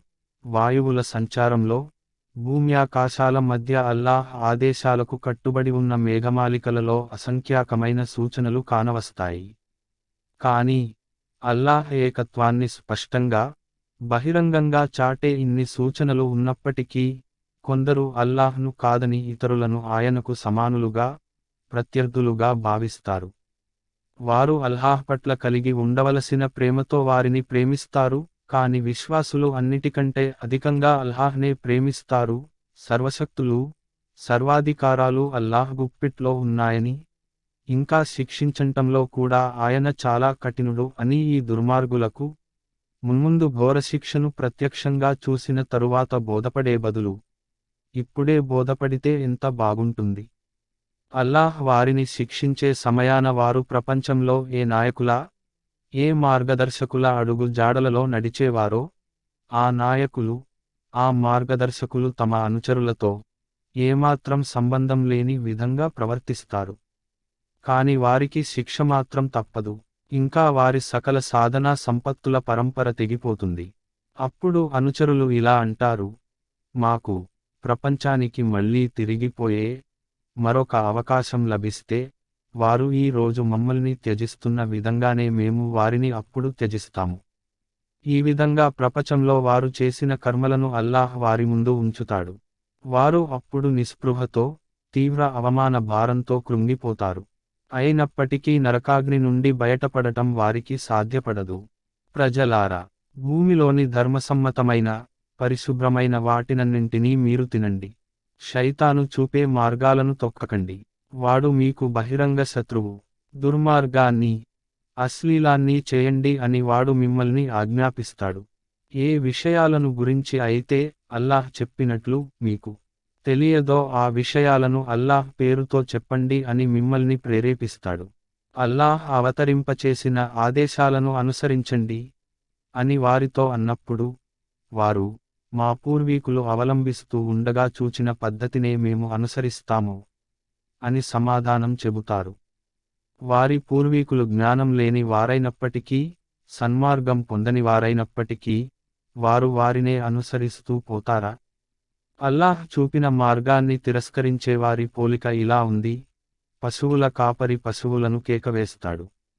కాని అవి ఆ కేకల, అరుపుల ధ్వనిని తప్ప దేనినీ వినలేవు. వారు చెవిటివారు, మూగవారు, గ్రుడ్డివారు. అందుకని ఏ విషయము వారి బుర్రకెక్కదు. విశ్వసించిన ప్రజలారా, నిజంగానే మీరు అల్లాహ్ ఆరాధకులు అయితే, మేము మీకు ప్రసాదించిన పరిశుభ్రమైన వస్తువులను నిస్సంకోచంగా తినండి. అల్లాహ్కు కృతజ్ఞతలు తెలుపండి. అల్లాహ్ నిషేధించినవి ఏమన్నా ఉంటే అవి ఇవి మాత్రమే, మరణించిన వాటిని తినకండి. రక్తాన్ని, పందిమాంసాన్ని ముట్టకండి. ఇంకా అల్లాహ్కు కాక ఇతరులకు సమర్పించబడిన దానిని తినకండి. కాని ఎవరైనా గత్యంతరం లేక వాటిలోని ఏ పదార్థాన్నైనా తింటే అది పాపం కాదు. అయితే నిషేధాజ్ఞను ఉల్లంఘించే ఉద్దేశ్యం ఉండకూడదు. ఇంకా అవసరానికి మించి తినకూడదు. అల్లాహ్ క్షమించేవాడు, కరుణించేవాడును. వాస్తవమేమిటంటే, అల్లాహ్ తన గ్రంథంలో ప్రవచించిన ఆజ్ఞలను దాచేవారు, వాటిని స్వల్ప ప్రాపంచిక ప్రయోజనాల కొరకు విక్రయించేవారు, నిశ్చయంగా తమ ఉదరాలను అగ్నితో నింపుకుంటున్నారు. ప్రళయదినన్నాడు అల్లాహ్ వారిని ఏమాత్రం పలుకరించడు, పవిత్రులుగా పరిగణించడు. వారికి వ్యధాభరితమైన శిక్ష కలదు. సన్మార్గానికి బదులు వక్రమార్గాన్ని, క్షమాభిక్షకు బదులు ఘోరశిక్షను కొనుక్కున్న వారు వీరు. ఎంత ధైర్యం వీరికి, నరక శిక్షను సైతం భరించటానికి సిద్ధంగా ఉన్నారు. ఇదంతా ఎందుకు సంభవించిందంటే అల్లాహ్ సత్యంతో కూడుకున్న గ్రంథాన్ని అవతరింపచేశాడు. కాని ఈ గ్రంథంలో విభేదాలు కల్పించిన వారు తమ తగాదాలలో పడి అసలు సత్యం నుండే చాలా దూరం వెళ్ళిపోయారు. సత్కార్యం అంటే మీరు మీ ముఖాలను తూర్పుకో పడమరకో త్రిప్పటం కాదు. సత్కార్యం అంటే మనిషి అల్లాహ్ను, అంతిమ దినాన్ని, దూతలను, అల్లాహ్ అవతరింపజేసిన గ్రంథాన్ని, ఆయన ప్రవక్తలను హృదయపూర్వకంగా విశ్వసించటం. ఇంకా అల్లాహ్ పట్ల ప్రేమతో తాము ఎక్కువగా ఇష్టపడేదనాన్ని బంధువుల కొరకు, అనాథుల కొరకు, నిరుపేదల కొరకు, బాటసారుల కొరకు, సహాయం చేయండి అని అర్థించేవారి కొరకు, ఖైదీలను విడుదల చేయటానికి వ్యయపరచటం. ఇంకా నమాజును స్థాపించటం, జకాత్ ఇవ్వటం, వాగ్దానం చేస్తే దానిని పాలించేవారు, కష్టకాలంలో, లేమిలో, సత్యానికి అసత్యానికి మధ్య జరిగే పోరాటంలో స్థైర్యం చూపేవారు సత్పురుషులు. వాస్తవంగా సత్యసంధులు, అల్లాహ్ ఎడల భయభక్తులు కలవారు వీరే. విశ్వసించిన ప్రజలారా, హత్యా వ్యవహారాలలో మీ కొరకు ప్రతీకార న్యాయం నిర్ణయించబడినది. హత్య చేసిన వ్యక్తి స్వతంత్రుడైతే ఆ స్వతంత్రుణ్ణే శిక్షించాలి. బానిస అయితే ఆ బానిసనే వధించాలి. స్త్రీ అయితే ఆ స్త్రీనే చంపాలి. ఒకవేళ హతుని సోదరుడు హంతకుణ్ణి కనికరించదలిస్తే న్యాయసమ్మతంగా రక్తశుల్క నిర్ణయం జరగాలి. హంతకుడు రక్తధనాన్ని ఉత్తమ రీతిలో అతనికి చెల్లించాలి. ఇది మీ ప్రభువు నుండి మీకు లభించే సౌకర్యం, కారుణ్యం. దీని తరువాత కూడా ఈ హద్దులను అతిక్రమించేవారు ఘోరశిక్షకు గురి అవుతారు. బుద్ధి జ్ఞానం కల ఓ మానవులారా, ఈ ప్రతీకార న్యాయం మీ సమాజానికి ఊపిరి. ఈ శాసనోల్లంఘనానికి మీరు దూరంగా ఉంటారని ఆశించబడుతోంది.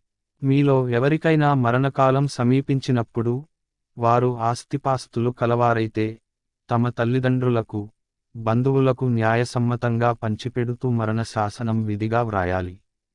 ఇది అల్లాహ్ పట్ల భయభక్తులు కలవారి విద్యుక్త ధర్మం. ఇంకా, మరణ శాసనం విన్నవారు, తరువాత ఒకవేళ దాన్ని మార్చితే, దాని పాపమంతా ఆ మార్చిన వారిదే. అల్లాహ్ అంతా వింటాడు, ఆయనకు అన్నీ తెలుసు. కాని మరణ శాసనం చేసిన వ్యక్తి, తెలియకపోవటం వల్లనో లేక బుద్ధిపూర్వకంగానో అన్యాయం చేశాడనే అనుమానం ఎవరికైనా కలిగితే, వారు ఈ వ్యవహారంతో సంబంధం ఉన్న వారందరి మధ్య రాజీ కుదిరిస్తే, అందులో ఏమాత్రం దోషం లేదు. అల్లాహ్ క్షమించేవాడు, కరుణించేవాడును. విశ్వసించిన ప్రజలారా, ఉపవాసం మీకు విధిగా నిర్ణయించబడినది, ఏ విధంగా మీకు పూర్వం ప్రవక్తలను అనుసరించేవారికి కూడా విధించబడినదో. దీనివల్ల మీలో భయభక్తులు జనించే అవకాశం ఉంది. ఈ ఉపవాసం కొన్ని దినాల వరకే. కాని మీలో ఎవరైనా వ్యాధిగ్రస్తులైతే లేక ప్రయాణంలో ఉంటే, వేరే దినాలలో ఆ ఉపవాస దినాలను పూర్తి చేయాలి. ఉపవాసం ఉండే శక్తి కలవారు, ఒకవేళ దానిని పాటించకపోతే, పరిహారం చెల్లించాలి. ఒక ఉపవాస దినానికి పరిహారం ఒక పేదవానికి భోజనం పెట్టడం. కాని ఎవరైనా సహృదయంతో ఇంకా ఎక్కువ పుణ్యం చేస్తే, అది వారికే మేలు. అయితే మీరు విషయాన్ని గ్రహించగలిగితే, ఉపవాసం ఉండటమే మీకు ఉత్తమం. పవిత్ర ఖురాను అవతరించిన నెల రమజాను నెల. మానవులందరికీ ఆ గ్రంథం మార్గదర్శకం. రుజుమార్గం చూపే, సత్యాసత్యాలను వేరుపరచే స్పష్టమైన ఉపదేశాలు అందులో ఉన్నాయి. కనుక ఇక నుండి రమజాను నెలను పొందే వ్యక్తి ఆ నెల అంతా విధిగా ఉపవాసం ఉండాలి. కాని వ్యాధిగ్రస్తులైన వారు లేదా ప్రయాణంలో ఉన్నవారు, ఆ ఉపవాస దినాలను వేరే దినాలలో పూర్తి చేయాలి. అల్లాహ్ మీకు సౌలభ్యం కలుగజేయాలనే అభిలషిస్తాడు. మిమ్మల్ని కష్టపెట్టాలనే తలంపు ఆయనకు లేదు. కనుక మీరు ఉపవాస దినాల సంఖ్యను పూర్తి చేయగలగటానికి, అల్లాహ్ మీకు ప్రసాదించిన మహోపదేశానికి మీరు అల్లాహ్ ఔన్నత్యాన్ని కొనియాడటానికి, ఆయనకు మీరు కృతజ్ఞతలు తెలుపుకోవటానికి ఈ పద్ధతి తెలుపబడుతోంది. నా దాసులు నన్ను గురించి నిన్ను అడిగితే, నేను వారికి అత్యంత సమీపంలోనే ఉన్నానని, పిలిచేవాడు నన్ను పిలిచినప్పుడు నేను అతని పిలుపును వింటాను, సమాధానం పలుకుతాను అని, ఓ ప్రవక్తా నీవు వారికి తెలుపు. కనుక వారు నా సందేశం విని దానిని స్వీకరించాలి, నన్ను విశ్వసించాలి. ఈ విషయానికి నీవు వారికి వినిపించు, వారు రుజుమార్గం పొందే అవకాశం ఉంది. ఉపవాసకాలంలో రాత్రి సమయాలలో మీరు మీ భార్యల వద్దకు పోవడం మీక కొరకు ధర్మసమ్మతం చేయబడినది. వారు మీకు దుస్తులు, మీరు వారికి దుస్తులు, మీరు రహస్యంగా ఆత్మద్రోహానికి పాల్పడుతున్నారనే విషయానికి అల్లాహ్కు తెలిసిపోయింది. అయినప్పటికీ ఆయన మీ అపరాధాన్ని క్షమించాడు, మిమ్మల్ని మన్నించాడు. ఇక నుండి మీరు మీ భార్యలతో సంభోగం చేయవచ్చు. అల్లాహ్ మీ కొరకు ధర్మసమ్మతం చేసిన సుఖానుభవాన్ని పొందండి. ఇంకా రాత్రి నలుపు రేఖల నుండి ఉషోదయపు ధవళ రేఖలు ప్రస్ఫుటమయ్యే వరకు మీరు తినండి, త్రాగండి. ఆ తరువాత వీటన్నింటినీ త్యజించి చీకటి పడే వరకు మీ ఉపవాసం పూర్తి చేయండి. కానీ మసీదులలో ఏతికాఫ్ పాటించేటప్పుడు మీరు మీ భార్యలతో సంభోగించకండి. ఇవి అల్లాహ్ ఏర్పరచిన హద్దులు. వీటి దరిదాపులకు కూడా పోకండి. ఈ విధంగా అల్లాహ్ తన ఆజ్ఞలను ప్రజలకు స్పష్టం చేస్తాడు. తప్పుడు మార్గాల నుండి వారు తమను తాము రక్షించుకుంటారని ఆశించబడుతోంది. మీలో మీరు ఒకరి ఆస్తిని మరొకరు అన్యాయంగా కబళించకండి. బుద్ధిపూర్వకంగా, అక్రమమైన రీతిలో ఇతరుల ఆస్తిలో కొంత భాగం కాజేసే అవకాశం లభిస్తుందేమో అనే దురుద్దేశ్యంతో దానిని న్యాయనిర్ణేతల వద్దకు తీసుకునిపోకండి. ప్రవక్త: తరిగే పెరిగే చంద్రుని రూపాలను గురించి ప్రజలు నిన్ను అడుగుతుంటారు. నీవు వారికి ఇలా తెలుపు: తేదీల లెక్కకు, హజ్ కాల నిర్ణయానికి అవి గుర్తులు. ఇంకా వారికి ఇలా చెప్పు: మీరు మీ ఇళ్లల్లోకి వాటి వెనుక భాగం నుండి ప్రవేశించటం సత్కార్యం ఎంతమాత్రం కాదు. దైవాగ్రహానికి దూరంగా ఉండటమే అసలు నిజమైన సత్కార్యం. కనుక మీరు వాకిళ్ల నుండే ఇళ్లల్లోకి ప్రవేశించండి. అయితే అల్లాహ్కు భయపడుతూ ఉండండి. బహుశా మీకు వాస్తవమైన సాఫల్య భాగ్యం కలుగవచ్చు. మీతో పోరాడేవారితో మీరు అల్లాహ్ మార్గంలో పోరాడండి. కానీ హద్దులు అతిక్రమించకండి. హద్దులు అతిక్రమించే వారిని అల్లాహ్ ప్రేమించడు. మీకు వారు ఎక్కడ ఎదురైనా మీరు వారితో పోరాడండి. మిమ్మల్ని వారు ఎక్కడ నుండి పారద్రోలారో అక్కడి నుండి మీరు వారిని పారద్రోలండి. చంపటం చెడ్డదే, కానీ ఫిత్నా, పీడన అంతకంటే చెడ్డది. మస్జిదే హరాం వద్ద వారు మీతో యుద్ధం చేయనంత వరకు మీరు వారితో యుద్ధం చేయకండి. కాని వారే అక్కడ కయ్యానికి కాలుదువ్వితే మీరు వారిని చంపటానికి వెనుదీయకండి. అవిశ్వాసులకు ఇదే తగిన శిక్ష. వారు యుద్ధం చేయటం మానుకుంటే మీరు మానండి. అల్లాహ్ క్షమించేవాడు, కరుణించేవాడు అనే విషయానికి తెలుసుకోండి. పీడన, ఫిత్నా అంతమయ్యే వరకు, దైవధర్మం స్థాపించబడే వరకు మీరు వారితో యుద్ధం చేస్తూనే ఉండండి.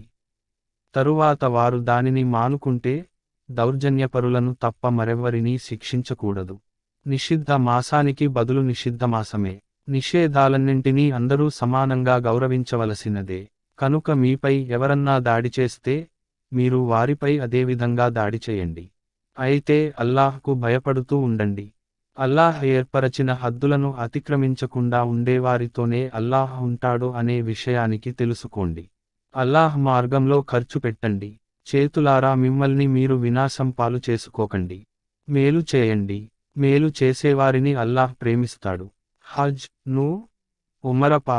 ను అల్లాహ్ సంతోషం కోసం చేయాలని సంకల్పించుకుంటే దానిని నెరవేర్చండి. మార్గమధ్యంలో చిక్కుకుంటే మీరు ఇవ్వగలిగిన కుర్బానీని అల్లాహ్కు సమర్పించండి. కుర్బానీ తన స్థానం చేరనంతవరకు మీరు శిరోముండనం చేయించుకోకండి.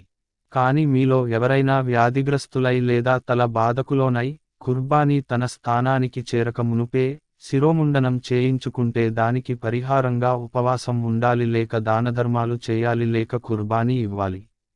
తరువాత శాంతి భద్రతలు నెలకొన్నట్లయితే, మీరు హజ్కు ముందే మక్కా చేరుకున్నట్లయితే ఈ అవకాశం వినియోగించుకుంటూ హజ్ కాలం వచ్చే వరకు మీలో ఎవరైనా ఉమరపా చేసినట్లయితే వారు తమ శక్తికి తగిన విధంగా కుర్బానీ ఇవ్వాలి.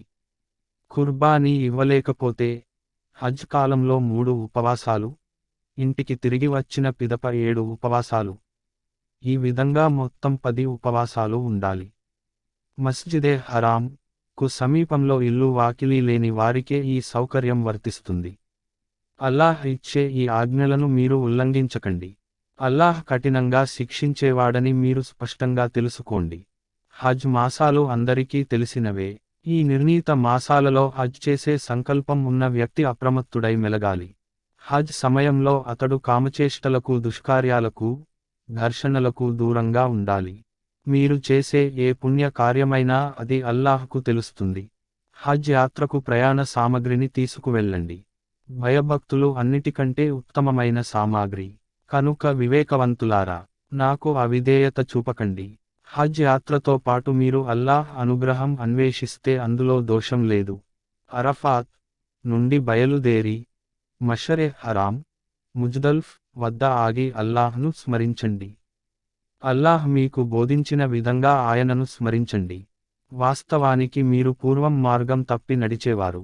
తరువాత ప్రజలంతా ఏ స్థలం నుండి వెనుకకు మరలుతారో అదే స్థలం నుండి మీరు మరలండి. క్షమించు అని అల్లాహ్ను వేడుకోండి. నిశ్చయంగా అల్లాహ్ క్షమించేవాడు, కరుణించేవాడును. మీ హజ్ విధులను ముగించిన తరువాత మీరు మీ తాత ముత్తాతలను పూర్వం స్మరించే విధంగానే ఇంకా దానికంటే అధికంగానే అల్లాహ్ను స్మరించండి. కానీ అల్లాహ్ను స్మరించేవారిలో కూడా ఎంతో వ్యత్యాసం ఉంది. వారిలో కొందరు, మా ప్రభూ, మాకు ఈ లోకంలోనే అన్నీ ప్రసాదించు అని ప్రార్థిస్తారు. అలాంటి వారికి పరలోకంలో ఏ భాగమూ లేదు. ఇంకా కొందరు ఈ విధంగా ప్రార్థిస్తారు, మా ప్రభూ, ఇహలోకంలోనూ పరలోకంలోనూ మాకు మంచిని ప్రసాదించు, మమ్మల్ని నరకబాధ నుండి కాపాడు. ఇలాంటి వారు తమ సంపాదనకు అనుగుణంగా ఉభయ లోకాలలో తమ వాటాను పొందుతారు. లెక్క తేల్చటం అల్లాహ్కు ఎంతోసేపు పట్టదు. మీరు అల్లాహ్ నామ సంస్మరణలో గడుపవలసిన రోజులు లెక్కకు కొన్ని మాత్రమే. త్వరగా 2 రోజులలోనే ఇక్కడ నుండి తిరిగి వెళ్ళితే అది ఏమాత్రం దోషం కాదు. ఎవరైనా ఇంకా కొంతకాలం ఉండి తిరిగి వెళ్ళినా తప్పులేదు. అయితే ఆ దినాలను అతడు భయభక్తులతో గడపాలి. అల్లాహ్ పట్ల అవిధేయతకు దూరంగా ఉండండి. ఒకరోజు మీరంతా ఆయన సన్నిధిలో హాజరు కావలసి ఉంది అని బాగా తెలుసుకోండి. మానవుల్లోని ఒకడు చెప్పే మాటలు ఇహలోక జీవితంలో నిన్ను ఎంతో రంజింపచేస్తాయి. తన సంకల్పశుద్ధిని గురించి తెలుపడానికి అతడు అల్లాహ్ను మాటిమాటికి సాక్షిగా నిలబెడతాడు. కాని వాస్తవంగా అతడు సత్యానికి బద్ధవిరోధి. అతడికి అధికారం లభించినప్పుడు అతడు లోకంలో కల్లోల వ్యాప్తికి, పంట పొలాల విధ్వంసానికి, మానవ సంతతి వినాశానికి నిత్యం కృషి చేస్తాడు. అతడు సాక్షిగా నిలబెట్టే అల్లాహ్ కల్లోలాన్ని ఏమాత్రం సహించడు. అల్లాహ్కు భయపడు అని అతడితో అన్నప్పుడు అహంభావం అతడిని పాపానికే అంటుకుపోయేలా చేస్తుంది. అలాంటి వాడికి తగిన స్థలం నరకమే. అది అతి చెడ్డ నివాసం. మరోవైపు మానవుల్లోనే మరొకడు అల్లాహ్ సంతోషం పొందటానికే తన పూర్తి జీవితాన్ని అంకితం చేస్తాడు. అల్లాహ్ అటువంటి తన దాసుణ్ణి అమితంగా ప్రేమిస్తాడు. విశ్వసించిన ప్రజలారా, మీరు పూర్తిగా ఇస్లాంలో ప్రవేశించండి. శైతాను అడుగుజాడలు త్రొక్కకండి. అతడు మీకు బహిరంగ శత్రువు. మీ వద్దకు వచ్చిన స్పష్టమైన హితోపదేశాలను మీరు స్వీకరించిన తరువాత మళ్ళీ తప్పటడుగు వేస్తే అల్లాహ్ సర్వశక్తిమంతుడు, సర్వజ్ఞుడు అనే విషయానికి బాగా తెలుసుకోండి. ఇన్ని హితోపదేశాల తరువాత కూడా ప్రజలు తమను తాము సరిదిద్దుకోకపోతే మేఘాల షామియానాలలో దూతలు వెంటరాగా అల్లాహ్ వారి ముందు స్వయంగా ప్రత్యక్షమై వారిని గురించి తీర్పు చెప్పే సమయం కోసం వారు నిరీక్షిస్తున్నారని దాని అర్థమా? చివరకు అన్ని వ్యవహారాలు అల్లాహ్ ముందే పెట్టబడతాయి. మేము ఎన్ని స్పష్టమైన గుర్తులు వారికి చూపించామో ఇస్రాయీలు వంశీయులను అడగండి. ఇంకా అల్లాహ్ అనుగ్రహ భాగ్యం కలిగిన తరువాత దాన్ని దౌర్భాగ్యంగా మార్చుకునే జాతిని అల్లాహ్ ఎంత కఠినంగా శిక్షిస్తాడో కూడా వారిని అడగండి. అవిశ్వాస వైఖరిని అవలంబించిన వారికి ఇహలోక జీవితం ప్రియమైనదిగాను మనోహరమైనదిగాను కనిపించేలా చేయబడినది. వారు విశ్వాస వైఖరి అవలంబించిన వారిని పరిహసిస్తారు. కాని ప్రళయదినం నాడు భయభక్తులు కలవారే వారి కంటే ఉన్నత స్థానంలో ఉంటారు. ఇక ఐహిక సంపదనైతే తాను కోరిన వారికి లెక్కలేకుండా ఇచ్చే అధికారం అల్లాహ్కే ఉంది. ప్రారంభంలో మానవులంతా ఒకే మార్గం అనుసరించారు. కాని తరువాత పరిస్థితులు మారాయి. అభిప్రాయ భేదాలు ఉత్పన్నమయ్యాయి. అప్పుడు అల్లాహ్ ప్రవక్తలను పంపాడు. వారు సత్యమార్గంలో నడిచేవారికి శుభవార్తలు తెలిపేవారు. వక్రమార్గం అనుసరిస్తే దుష్ఫలితాలు కలుగుతాయని హెచ్చరిక చేసేవారు. సత్యం గురించి ప్రజలలో పొడచూపిన విభేదాలు పరిష్కరించటానికి వారితో పాటు పరమ సత్యం ఉన్న గ్రంథాన్ని కూడా పంపాడు.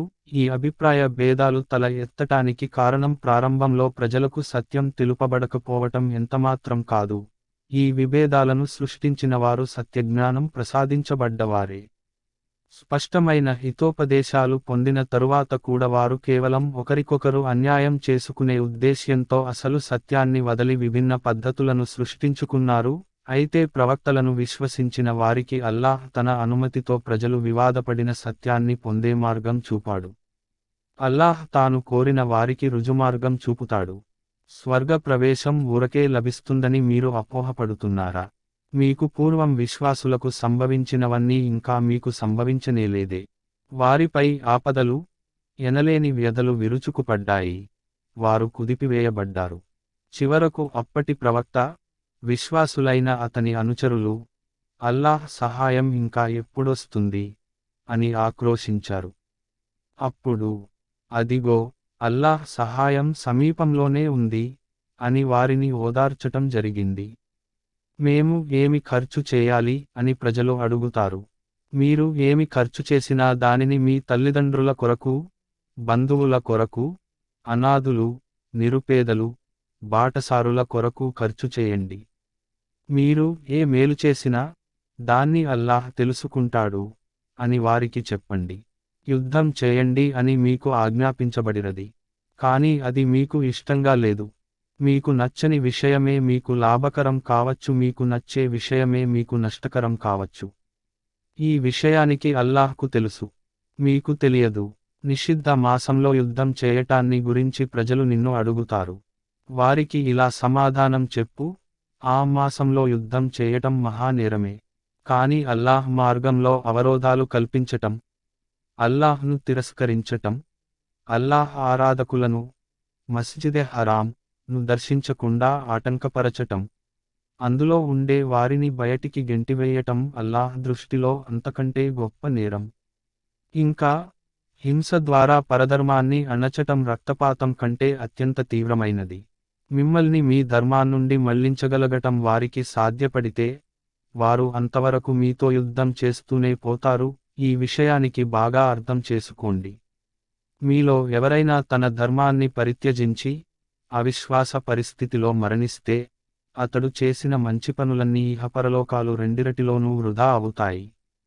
అటువంటి వారంతా నరకవాసులు. నరకంలోనే వారు శాశ్వతంగా ఉంటారు.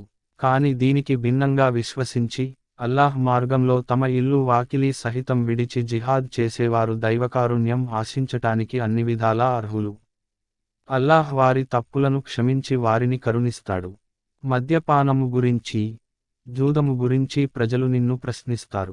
నీవు వారికి ఇలా ఉపదేశించు, ఈ రెంటిలోనూ కీడు ఉన్నది. వాటిలో ప్రజలకు కొన్ని లాభాలు ఉన్నా, ఈ లాభాల కంటే కలిగే కీడే ఎక్కువ. మేము అల్లాహ్ మార్గంలో ఏమి ఖర్చు పెట్టాలి అని వారు అడుగుతారు. మీ నిత్యావసరాలకు పోగా మిగిలినది అని నీవు వారికి చెప్పు. ఇహపరాల చింతన మీలో కలిగేందుకుగాను అల్లాహ్ ఈ విధంగా తన ఆజ్ఞలను విశదీకరిస్తాడు. అనాథులతో వ్యవహరించే తీరును గురించి వారు నిన్ను అడుగుతారు. నీవు వారికి ఇలా బోధించు, ఏ విధంగా వ్యవహరిస్తే వారికి ఎక్కువ మేలు కలుగుతుందో ఆ విధంగా వ్యవహరించటం ఉత్తమం. ఒకవేళ మీరు వారు కలిసి ఉంటూ, ఉభయుల ఖర్చులను ఉమ్మడిగా భరిస్తే, అందులో అభ్యంతరం లేదు. ఎటొచ్చి వారు మీకు సోదరతుల్యులే కదా. కీడు చేసే వారెవరో, మేలు చేసేవారెవరో అల్లాహ్కు బాగా తెలుసు. అల్లాహ్ కోరితే, ఈ విషయంలో మీతో కఠినంగా వ్యవహరించి ఉండేవాడే. కాని ఆయన సర్వాధికారియే కాదు, వివేకవంతుడు కూడా. ముష్రిక్కు మహిళలు విశ్వసించనంతవరకు మీరు వారిని ఎట్టి పరిస్థితులలోనూ వివాహమాడరాదు. ముష్రిక్కు కులీన స్త్రీ మీకు ఎంత నచ్చినా, ఆమె కంటే విశ్వాసురాలైన ఒక బానిస స్త్రీ ఎంతో మేలు. అదే విధంగా, ముష్రిక్కు పురుషులు విశ్వాసులు కానంతవరకు మీరు మీ మహిళలను వారికిచ్చి ఎన్నటికీ వివాహం చేయకూడదు. ముష్రిక్కు కులీనుడు మీకు ఎంత నచ్చినా, అతడికంటే విశ్వాసి అయిన ఒక బానిస ఎంతో మేలు. ఈ ముష్రిక్కులు మిమ్మల్ని అగ్ని వైపునకు ఆహ్వానిస్తారు. కాని అల్లాహ్ తన అనుజ్ఞతో మిమ్మల్ని స్వర్గం వైపునకు క్షమాభిక్ష వైపునకు రమ్మని పిలుస్తాడు. గుణపాఠం గ్రహించి హితబోధను స్వీకరిస్తారని ప్రజలకు అల్లాహ్ తన ఆజ్ఞలను స్పష్టంగా తెలుపుతాడు. ఋతుస్రావానికి సంబంధించిన ఉత్తర్వు ఏమిటి అని వారు నిన్ను అడుగుతారు. నీవు వారికి ఇలా తెలుపు, అదొక అపరిశుద్ధావస్థ. కనుక ఋతుకాలంలో భార్యలకు దూరంగా ఉండండి. వారు పరిశుద్ధలు కానంతవరకు వారి వద్దకు పోకండి. వారు పరిశుద్ధులు అయిన తరువాత అల్లాహ్ ఆదేశించిన విధంగా మీరు వారి వద్దకు పోవచ్చు. చెడుగుకు దూరంగా ఉండేవారిని, పరిశుద్ధతను పాటించేవారిని అల్లాహ్ ప్రేమిస్తాడు. మీ స్త్రీలు మీ యొక్క సేద్యపు భూములు. మీ పొలాలకు మీరు కోరిన విధంగా పోవటానికి మీకు అధికారం ఉంది. కానీ మీరు మీ భవిష్యత్తును గురించి తగు జాగ్రత్త వహించండి. అల్లాహ్ ఆగ్రహానికి దూరంగా ఉండండి. ఒకరోజున ఆయనను కలుసుకోవలసి ఉందని బాగా తెలుసుకోండి. ప్రవక్త, నీ ఉపదేశాలను స్వీకరించిన వారికి సాఫల్యము, సౌభాగ్యము ఉన్నాయనే శుభవార్త వినిపించు. సత్కార్యాలు, భయభక్తులు, మానవ సంక్షేమము, వీటికి దూరంగా ఉండే ఉద్దేశ్యంతో మీరు చేసే ప్రమాణాలకు అల్లాహ్ పవిత్రనామాన్ని ఉపయోగించకండి. అల్లాహ్ మీ మాటలన్నింటినీ వింటున్నాడు. ఆయనకు అంతా తెలుసు. అనాలోచితంగా మీరు చేసే అర్ధరహిత ప్రమాణాలను గురించి అల్లాహ్ మిమ్మల్ని పట్టుకోడు. కానీ హృదయపూర్వకంగా మీరు చేసే ప్రమాణాలను గురించి ఆయన తప్పకుండా అడుగుతాడు. అల్లాహ్ మన్నించేవాడు, సహనశీలుడును. తమ భార్యలను కలవకూడదని ప్రమాణం చేసుకునే వారికి 4 మాసాల వ్యవధి కలదు. కాని వారు తమ దాంపత్య జీవితాన్ని మళ్లీ ప్రారంభిస్తే అల్లాహ్ క్షమించేవాడు, కరుణించేవాడును. కాని వారు చివరకు విడాకుల కొరకే నిర్ణయం తీసుకుంటే అల్లాహ్ అంతా వింటాడు, ఆయనకు అన్నీ తెలుసు అనే విషయానికి వారు తెలుసుకోవాలి. విడాకులివ్వబడిన స్త్రీలు 3 ఋతువుల కాలం పూర్తి అయ్యే వరకు విధిగా వేచి ఉండాలి. వారి గర్భాశయాలలో అల్లాహ్ సృష్టించిన దానిని దాచటం వారికి ధర్మం కాదు. అల్లాహ్ను, అంతిమదినాన్ని వారు నిజంగానే విశ్వసించేవారే అయితే ఆ విధంగా చేయటం ఎంతమాత్రం భావ్యం కాదు. వారి భర్తలు దాంపత్య సంబంధాలను సరిదిద్దుకొనుటకు సిద్ధంగా ఉంటే ఈ నిరీక్షణా కాలంలో వారిని తమ భార్యలుగా తిరిగి స్వీకరించే హక్కు వారికి ఉంది. మగవారికి మహిళలపై ఉన్నటువంటి హక్కులే ధర్మం ప్రకారం మహిళలకు కూడా మగవారిపై ఉన్నాయి. కాని పురుషులకు స్త్రీలపై కొంచెం ఆధిక్యం ఉన్నది. అందరిపై అల్లాహ్కు ఆధిక్యం ఉన్నది. ఆయన సర్వాధికారి, సర్వజ్ఞాని, వివేచనాపరుడు. విడాకులు 2 సార్లు ఇవ్వాలి. తరువాత భార్యను సక్రమంగా తమ వద్ద ఉండనివ్వాలి లేదా ఆమెను సహృదయంతో సాగనంపాలి. సాగనంపేటప్పుడు మీరు వారికి పూర్వం ఇచ్చిన వాటి నుండి దేన్నైనా తిరిగి తీసుకోవటం ధర్మసమ్మతం కాదు. అల్లాహ్ విధించిన హద్దులకు కట్టుబడి ఉండలేమనే భయం దంపతులకు కలిగిన పక్షంలో ఒక మినహాయింపు ఉంది. ఇలాంటి సందర్భంలో దంపతులిద్దరూ అల్లాహ్ విధించిన హద్దులకు కట్టుబడి ఉండలేరనే భయం మీకు కలిగితే స్త్రీ తన భర్తకు ఏదైనా పరిహారం ఇచ్చి వేరు కావటానికి వారిద్దరూ అంగీకరిస్తే అందులో ఏమాత్రం దోషం లేదు. ఇవి అల్లాహ్ విధించిన హద్దులు. వీటిని అతిక్రమించకండి. అల్లాహ్ విధించిన హద్దులను అతిక్రమించేవారే దుర్మార్గులు. ఆ తరువాత 2 సార్లు విడాకులిచ్చిన పిదప భర్త భార్యకు 3వసారి విడాకులిస్తే ఇక ఆ స్త్రీ అతనికి హలాల్, ధర్మసమ్మతం కాదు. ఆమె వివాహం వేరే పురుషునితో జరిగి అతడు ఆమెకు విడాకులిస్తే తప్ప. అప్పుడు మొదటి భర్త, ఈ స్త్రీ ఉభయులు తాము అల్లాహ్ హద్దులకు లోబడి ఉండగలమని భావిస్తే వారు పునర్వివాహం చేసుకోవటంలో దోషం లేదు. ఇవి అల్లాహ్ ఏర్పరచిన హద్దులు. అల్లాహ్ హద్దులు అతిక్రమిస్తే కలిగే పర్యవసానం ఎరిగిన వారికి మార్గదర్శకంగా ఉండటానికి వాటిని ఆయన విశదపరుస్తున్నాడు. మీరు మీ స్త్రీలకు విడాకులిచ్చినప్పుడు వారి కొరకు నిర్ణయింపబడిన గడువు, ఇద్దత్ దగ్గరపడగానే వారిని సహృదయంతో మీ వద్ద ఉంచుకోవాలి లేదా మంచితనంతో సాగనంపాలి. కేవలం పీడిరచే ఉద్దేశ్యంతో వారిని మీతో ఉంచుకోవటం అన్యాయం. ఆ విధంగా చేసేవాడు వాస్తవానికి తనకు తానే అన్యాయం చేసుకుంటున్నాడు. అల్లాహ్ వాక్యాలతో చెలగాటం ఆడకండి. అల్లాహ్ మీకు గొప్ప కానుకను ప్రసాదించిన విషయాన్ని మరువకండి. తాను మీపై అవతరింపజేసిన గ్రంథాన్ని, దివ్య జ్ఞానాన్ని తగువిధంగా గౌరవించండి అని అల్లాహ్ మీకు బోధిస్తున్నాడు. అల్లాహ్కు భయపడండి, అంతా ఆయనకు తెలుసు అనే విషయానికి మీరు బాగా తెలుసుకోండి. మీరు మీ స్త్రీలకు విడాకులిచ్చివేసిన తరువాత వారు తమ నిరీక్షణా వ్యవధి, ఇద్దత్ ని పూర్తి చేసి తమ నిశ్చిత భర్తలను ధర్మసమ్మతంగా పరస్పరం ఇష్టపడి వివాహం చేసుకోదలిస్తే మీరు వారిని ఆటంకపరచకూడదు. మీరు నిజంగా అల్లాహ్ను అంతిమదినాన్ని విశ్వసించిన వారే అయితే అలా ఎంతమాత్రం చేయకూడదని మీకు బోధించబడుతోంది. మీ కొరకు సంస్కారవంతము పవిత్రము అయిన పద్ధతి ఏమిటంటే మీరు దానికి దూరంగా ఉండటమే. అల్లాహ్కు అన్నీ తెలుసు, మీకు తెలియదు. తమ సంతానం యొక్క పాలుపట్టే గడువు పూర్తి కావాలని తండ్రులు కోరిన పక్షంలో తల్లులు తమ బిడ్డలకు పూర్తిగా 2 సంవత్సరాలు పాలుపట్టాలి. అప్పుడు ఆమెకు పిల్లల తండ్రి తగురీతిగా భోజన వస్త్రాలను ఇచ్చి పోషించవలసి ఉంటుంది. కాని శక్తికి మించిన భారం ఎవరి మీద మోపకూడదు. అంటే బిడ్డను కన్న కారణంగా తల్లిమీద ఎక్కువ భారం మోపటం భావ్యం కాదు. బిడ్డకు తండ్రి కనుక తండ్రిని ఇరకాటంలో పెట్టటం కూడా సమంజసం కాదు. పాలిచ్చే తల్లిని పోషించే బాధ్యత తండ్రిపై ఉన్న విధంగానే తండ్రి వారసులపై కూడా ఉంటుంది. కాని ఇరుపక్షాల వారు సంప్రదించుకుని పరస్పరాంగీకారంతో బిడ్డచే పాలు విడిపిస్తే అందులో దోషం లేదు. ఇంకా మీరు మీ సంతానానికి వేరే స్త్రీ ద్వారా పాలు ఇప్పించే ఏర్పాటు చేయదలిస్తే అది ఆక్షేపణీయం కాదు. కాని మీరు ఆమెకు ఇవ్వవలసిన దానిని న్యాయసమ్మతంగా చెల్లించాలి. అల్లాహ్కు భయపడండి. మీరు చేస్తున్నదంతా అల్లాహ్ దృష్టిలో ఉంది అనే విషయానికి తెలుసుకోండి.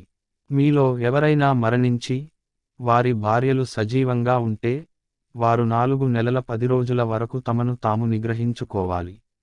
ఈ గడువు ఇద్దత్ పూర్తి అయిన పిదప వారు తమ కొరకు ఏది ఉచితమో దానిని యుక్తమైన రీతిలో చేసుకోవటానికి స్వేచ్ఛ కలిగి ఉన్నారు. దానికి మీరు బాధ్యులు కారు. మీరు చేసే పనులన్నీ అల్లాహ్కు తెలుసు. ఈ వితంతువులను వివాహం చేసుకోవాలనే మీ సంకల్పాన్ని మీరు వారి నిరీక్షణాకాలం ఇద్దత్ లో పరోక్షంగా తెలిపినా లేక దానిని మీ మనస్సులలో గోప్యంగా ఉంచినా అది దోషం కాదు. వారిని గురించిన ఆలోచన సహజంగానే మీకు కలుగుతుందని అల్లాహ్కు తెలుసు. కాని రహస్యంగా ఎలాంటి ఒప్పందం చేసుకోరాదు. అయితే మీరేమన్నా మాట్లాడదలిస్తే గౌరవమైన రీతిలో మాట్లాడండి. నిరీక్షణ వ్యవధి ఇద్దత్ పూర్తి కానంతవరకు వివాహ నిర్ణయం తీసుకోకూడదు. మీ మనస్సులలో ఉన్న విషయానికి సహితం అల్లాహ్కు తెలుసు అని తెలుసుకోండి. కనుక ఆయనకు భయపడండి. ఇంకా ఆయన అత్యంత సహనశీలుడని, చిన్న చిన్న తప్పులను మన్నిస్తాడని కూడా తెలుసుకోండి. మీరు మీ స్త్రీలను ముట్టుకోకముందే లేక వారి మహర్, స్త్రీ ధనం నిర్ణయం కాకపూర్వమే మీరు వారికి విడాకులిస్తే అది పాపం కాదు. అప్పుడు మీరు వారికి ఏదో కొంత తప్పకుండా ఇవ్వాలి. ధనవంతుడైన వ్యక్తి తన శక్తికొలది, పేదవాడైన మనిషి తన స్థితిని బట్టి ధర్మసమ్మతమైన విధంగా చెల్లించాలి. ఇది సజ్జనులైన వారి విధి. మీరు తాకకపూర్వమే మీ స్త్రీలకు విడాకులిస్తే ఒకవేళ అప్పటికే వారి మహర్ నిర్ణయింపబడి ఉన్నట్లయితే అప్పుడు సగం మహర్ను చెల్లించవలసి ఉంటుంది. కాని స్త్రీ గనక ఉదార బుద్ధితో వ్యవహరించి మహర్ను క్షమించి విడిచిపెట్టి నట్లయితే లేక నికాపా బంధం తన చేతిలో ఉన్న పురుషుడు ఔదార్యంతో పూర్తి మహర్ చెల్లించినట్లయితే అది అభ్యంతరకరం కాదు. మీరు పురుషులు ఉదార స్వభావంతో వ్యవహరిస్తే అది భయభక్తులకు సన్నిహితమైనది. పరస్పర వ్యవహారాలలో ఔదార్యం చూపటం మరువకండి. మీరు చేసే పనులను అల్లాహ్ చూస్తున్నాడు. మీరు మీ నమాజులను సంరక్షించుకోండి, ముఖ్యంగా అత్యుత్తమమైన నమాజును. అల్లాహ్ సన్నిధానంలో విధేయులైన దాసులుగా నిలబడండి. పరిస్థితులు ప్రమాదకరంగా ఉంటే, నడుస్తూ ఉన్నా లేక స్వారీ చేస్తూ ఉన్నా, ఎలా సాధ్యమైతే అలా నమాజు చేయండి. శాంతి భద్రతలు నెలకొన్న తరువాత అల్లాహ్ మీకు నేర్పిన పద్ధతి ప్రకారం ఆయనను స్మరించండి. ఈ పద్ధతి పూర్వం మీకు తెలియదు. మీలోని వారెవరైనా మరణించి వారి భార్యలు సజీవంగా ఉంటే వారు తమ భార్యలకు 1 సంవత్సరం వరకు భరణపు ఖర్చులు ఇవ్వాలని వారిని ఇంటి నుండి బహిష్కరించరాదని ఒక వీలునామా వ్రాయాలి. కాని వారు తమంతట తామే వెళ్ళిపోయి తమ విషయంలో ధర్మసమ్మతంగా ఏమి చేసినా దానికి మీరు బాధ్యులు కారు. అల్లాహ్ సర్వాధికారి, సర్వమూ తెలిసినవాడు. ఇదే విధంగా విడాకులివ్వబడిన స్త్రీలకు కూడా సముచిత రీతిని ఎంతో కొంత ఇచ్చి సాగనంపాలి. భయభక్తులు కలవారు దీనిని విధిగా పాటించాలి. ఈ విధంగా అల్లాహ్ తన ఆజ్ఞలను మీకు స్పష్టంగా తెలుపుతాడు. మీరు అర్థం చేసుకుని ప్రవర్తిస్తారని ఆశించబడుతోంది. మరణభీతితో తమ ఇల్లువాకిళ్లను విడిచివెళ్లిన వారి ఉదంతాన్ని గురించి నీవు తలపోశావా? వారు వేల సంఖ్యలో ఉండేవారు. అల్లాహ్ వారితో చావండి అని అన్నాడు. మళ్ళీ ఆయన వారిని బ్రతికించాడు. వాస్తవం ఏమిటంటే అల్లాహ్ మానవుల పట్ల అత్యంత అనుగ్రహం కలవాడు. కాని చాలామంది కృతజ్ఞతలు చూపరు. ముస్లిములారా, అల్లాహ్ మార్గంలో యుద్ధం చేయండి. అల్లాహ్ అన్నీ వింటాడు, ఆయనకు అంతా తెలుసు అని మీరు బాగా తెలుసుకోండి. అల్లాహ్కు మంచి రుణం ఇచ్చేవారు మీలో ఎవరైనా ఉన్నారా? దానిని ఆయన ఎన్నో రెట్లు అధికం చేసి తిరిగి ఇస్తాడు. ఐశ్వర్యాన్ని తగ్గించటం, అధికం చేయటం అంతా అల్లాహ్ చేతులలోనే ఉంది. ఆయన వైపునకే మీరంతా తిరిగి పోవలసి ఉంది. మూసా, నిర్యాణం తరువాత ఇశ్రాయేలు నాయకులకు ఎదురైన పరిస్థితులను గురించి నీవు ఆలోచించావా? వారు తమ ప్రవక్తను ఇలా అడిగారు, మేము అల్లాహ్ మార్గంలో యుద్ధం చేయటానికి నీవు మా కొరకు ఒక రాజును నియమించు. అప్పుడు ప్రవక్త వారిని ఇలా అడిగాడు, తీరా మిమ్మల్ని యుద్ధం చేయండి అని ఆదేశిస్తే అప్పుడు మీరు నిరాకరించరు కదా? వారు ఇలా అన్నారు, మేము మా ఇళ్ల నుండి గెంటివేయబడ్డాము, మా పిల్లలు మాకు దూరం చేయబడ్డారు. అలాంటప్పుడు మేము అల్లాహ్ మార్గంలో యుద్ధం చేయకుండా ఉండటమనేది ఎలా సాధ్యం? కానీ యుద్ధం చేయండి అని ఆజ్ఞాపించగానే వారిలో కొందరు తప్ప అందరూ వెన్నుచూపారు. ఈ దుర్మార్గులలో ప్రతి ఒక్కడూ అల్లాహ్కు తెలుసు. వారి ప్రవక్త వారితో ఇలా అన్నాడు, మీకు ఏలికగా అల్లాహ్ తాలూత్ను నియమించాడు. ఇది విని వారు ఇలా అన్నారు, మాపై రాజ్యం చేసే హక్కు అతనికిలా సంక్రమిస్తుంది. రాజ్యం చేసే హక్కు, అర్హతలు అతనికంటే మాకే ఎక్కువగా ఉన్నాయి. ఎందుకంటే అతడు శ్రీమంతుడు కాదు. దానికి సమాధానంగా ప్రవక్త వారితో ఇలా అన్నాడు, మీకు బదులుగా అల్లాహ్ అతనినే ఎన్నిక చేశాడు. అల్లాహ్ అతనికి బుద్ధిబలాన్ని, కండబలాన్ని సమృద్ధిగా ప్రసాదించాడు. తాను కోరిన వారికి తన రాజ్యం ప్రసాదించే అధికారం అల్లాహ్కు ఉంది. అల్లాహ్ అంతా వ్యాపించి ఉన్నాడు, సర్వమూ తెలిసినవాడు. వారి ప్రవక్త వారికి ఇంకా ఈ విధంగా తెలియజేశాడు, అల్లాహ్ అతనిని మీపై రాజుగా నియమించాడు అనటానికి తార్కాణమేమిటంటే, అతని ప్రభుత్వ కాలంలో మీ పెట్టె, ఆర్క్ మీకు తిరిగి లభిస్తుంది. మీ ప్రభువు నుండి మీ కొరకు మనశ్శాంతి సామాగ్రి అందులో ఉంది. ఇంకా అందులో మూసా కుటుంబం, హారూను కుటుంబం వదిలి వెళ్ళిన పవిత్ర అవశేషాలు ఉన్నాయి. దానిని ప్రస్తుతం దూతలు కాపాడుతున్నారు. మీరు విశ్వసించినవారే అయితే ఇది నిశ్చయంగా మీకొక మహత్తరమైన చిహ్నం. తరువాత యుద్ధానికి సైన్యంతో బయలుదేరుతూ తాలూత్ ఇలా ప్రకటించాడు, ఒక నది తీరాన అల్లాహ్ మిమ్మల్ని పరీక్షింపబోతున్నాడు. దానిలో నీళ్లు త్రాగేవాడు నా సహచరుడు కాడు. దాని నీళ్లతో తన దాహం తీర్చుకోనివాడే నా సహచరుడు. కాని చేతితో ఒక గుక్కెడు త్రాగితే ఫర్వాలేదు. అయితే కొందరు తప్ప అందరూ ఆ నదీజలాన్ని కడుపు నిండా త్రాగారు. తాలూత్, అతని ముస్లిము సహచరులు ఆ నదిని దాటి ముందుకు పోయినప్పుడు వారు తాలూత్తో ఇలా అన్నారు, జాలూత్ను, అతని సైన్యాలను ఎదుర్కొనే శక్తి ఈ రోజు మాలో లేదు. కాని ఒక రోజున అల్లాహ్ను కలవటం తప్పదు అని విశ్వసించినవారు ఈ విధంగా ప్రకటించారు, ఒక చిన్న వర్గం ఒక పెద్ద వర్గాన్ని అల్లాహ్ అనుమతితో జయించటం ఎన్నోసార్లు జరిగింది. అల్లాహ్ సాహచర్యం, స్థైర్యం కలవారికి లభిస్తుంది. జాలూత్తో, అతని సైన్యంతో పోరాడటానికి బయలుదేరుతూ వారు ఇలా ప్రార్థించారు, మా ప్రభూ, మాకు ధైర్యస్థైర్యాలు ప్రసాదించు, మా కాళ్లకు నిలకడను చేకూర్చు, అవిశ్వాస వర్గంపై మాకు విజయం అనుగ్రహించు. చివరకు అల్లాహ్ అనుజ్ఞతో వారు అవిశ్వాసులను ఓడిరచి పారద్రోలారు. దావూద్ జాలూత్ను సంహరించాడు. అల్లాహ్ అతనికి రాజ్యాధికారాన్ని, బుద్ధి కౌశల్యాన్ని ప్రసాదించాడు. ఇంకా తాను కోరిన విషయాల జ్ఞానాన్ని ఆయన అతనికి ప్రదానం చేశాడు. ఈ విధంగా అల్లాహ్ మానవుల ఒక వర్గాన్ని మరొక వర్గం ద్వారా తొలగించకపోతే భూలోక వ్యవస్థ చిన్నాభిన్నమై ఉండేది. కాని ప్రపంచ మానవులపై అల్లాహ్కు ఎనలేని అనుగ్రహం. కనుకనే ఈ విధంగా ఆయన అరాజకాన్ని, సంక్షోభాన్ని రూపుమాపే ఏర్పాట్లు చేస్తూ ఉంటాడు. ఇవన్నీ అల్లాహ్ వాక్యాలు. వాటిని మేము యథాతథంగా నీకు వినిపిస్తున్నాము.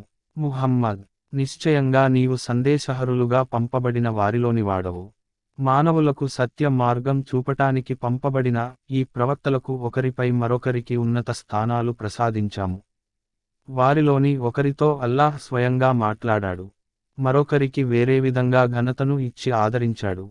చివరన మరియం కుమారుడైన ఈసాకు మేము స్పష్టమైన సూచనలు ప్రసాదించాము, పరిశుద్ధాత్మతో అతనిని ఆదుకున్నాము. అల్లాహ్ సంకల్పించి ఉన్నట్లయితే ప్రవక్తల తరువాత స్పష్టమైన గుర్తులు చూసిన ప్రజలు పరస్పరం కలహించుకునేవారు కాదు. కానీ ప్రజలను విభేదాలకు లోనుకాకుండా బలవంతంగా ఆపటం అల్లాహ్ ఉద్దేశం కాదు. అందుకని వారు పరస్పరం విభేదాలకు లోనయ్యారు. కొందరు విశ్వసించారు, మరికొందరు అవిశ్వాస మార్గాన్ని అవలంబించారు. కానీ అల్లాహ్ కోరితే వారు పరస్పరం కలహించుకునే వారే కాదు. కానీ అల్లాహ్ తాను కోరింది చేస్తాడు. విశ్వసించిన ప్రజలారా, క్రయవిక్రయాలు కూడా జరగని, మైత్రి ఉపయోగపడని, సిఫారసు కూడా చెల్లని ఆ చివరి దినము రాకపూర్వమే మేము మీకు ప్రసాదించిన సిరిసంపదల నుండి మా మార్గంలో ఖర్చు పెట్టండి. వాస్తవంగా అవిశ్వాస మార్గం అవలంబించేవారే దుర్మార్గులు. అల్లాహ్, ఆయన తప్ప ఆరాధ్య దైవం ఎవడూ లేడు. సకల చరాచర సృష్టికి మూలాధారం అయిన ఆయన సజీవుడు, నిత్యుడు, అనంతుడు. ఆయన నిదురపోడు, ఆయనకు కునుకు రాదు. భూమి ఆకాశాలలో ఉన్న సమస్తము ఆయనదే. ఆయన సమ్ముఖంలో ఆయన అనుజ్ఞ లేకుండా సిఫారసు చేయగల వాడెవడు? ప్రజల ముందు ఉన్న దానిని ఆయన ఎరుగును. వారికి గుప్తంగా ఉన్నది ఆయనకు తెలుసు. ఆయన స్వయంగా తెలియజేయాలని అభిల్షిస్తే తప్ప ఆయనకున్న జ్ఞాన విశేషాలలోని ఏ విషయము వారి గ్రహణ పరిధిలోకి రాదు. ఆయన రాజ్యాధికారం ఆకాశాలను భూమిని పరివేష్టించి ఉన్నది. వాటి సంరక్షణ ఆయనకు ఎంతమాత్రం అలసట కలిగించదు. ఆయన మాత్రమే సర్వాధికుడు, సర్వోత్తముడును. ధర్మం విషయంలో నిర్బంధం కానీ, బలాత్కారం కానీ లేవు. సత్యవాక్కు అసత్యవాక్కుల నుండి ప్రస్ఫుటం చేయబడిరది. ఇక నుండి తాగూత్ ను తిరస్కరించి అల్లాహ్ను విశ్వసించిన వాడు సుస్థిరమైన, ఎన్నటికీ విడిపోని ఆశ్రయం పొందినట్లే. అతడు ఆశ్రయించిన అల్లాహ్ సర్వము వింటాడు, సమస్తము తెలిసినవాడు. అల్లాహ్ విశ్వాసులకు సంరక్షకుడు, సహాయకుడును. ఆయన వారిని కటిక చీకట్ల నుండి వెలికి తీసి వెలుగు చూపిస్తాడు. తాగూత్ అవిశ్వాస మార్గం అవలంబించే వారికి సంరక్షకులు, సహాయకులును. వీరు వారిని వెలుగు నుండి చీకటి వైపునకు లాక్కుపోతారు. వారు అగ్ని జ్వాలలకు గురి అయ్యేవారు. అక్కడ వారు శాశ్వతంగా ఉంటారు. ఇబ్రాహీము ప్రభువు ఎవరు అనే విషయంపై అతనితో వివాదపడిన వ్యక్తి విషయాన్ని గురించి నీవు ఆలోచించలేదా? అల్లాహ్ ఆ వ్యక్తికి రాజ్యాధికారం ఇవ్వటం వల్ల ఈ వివాదం తలెత్తింది. జీవన్మరణాలు ఎవరి అధీనంలో ఉన్నాయో ఆయనే నా ప్రభువు అని ఇబ్రాహీము అన్నప్పుడు అతడు ఇలా జవాబు పలికాడు: చావు బ్రతుకులు రెండూ నా అధీనంలోనే ఉన్నాయి. ఇబ్రాహీము ఇలా అన్నాడు: సరే, అల్లాహ్ సూర్యుణ్ణి తూర్పు నుండి ఉదయింపచేస్తాడు. నీవు కాస్త దానిని పడమర నుండి ఉదయింపజేయి. ఇది విన్న ఆ సత్యధిక్కారి బిత్తరపోయాడు. అయితే అల్లాహ్ దుష్టులకు రుజుమార్గం చూపడు. లేక ఉదాహరణకు, ఇళ్ల కప్పులపై తలక్రిందులుగా పడివున్న పట్టణం మీదుగా ప్రయాణం చేసిన ఆ వ్యక్తిని చూడు. అతడు ఆశ్చర్యంతో ఇలా పలికాడు: శిథిలమైపోయిన ఈ పట్టణానికి అల్లాహ్ మళ్ళీ ఏ విధంగా జీవం పోస్తాడు? అప్పుడు అల్లాహ్ అతని ప్రాణాన్ని తీసేశాడు.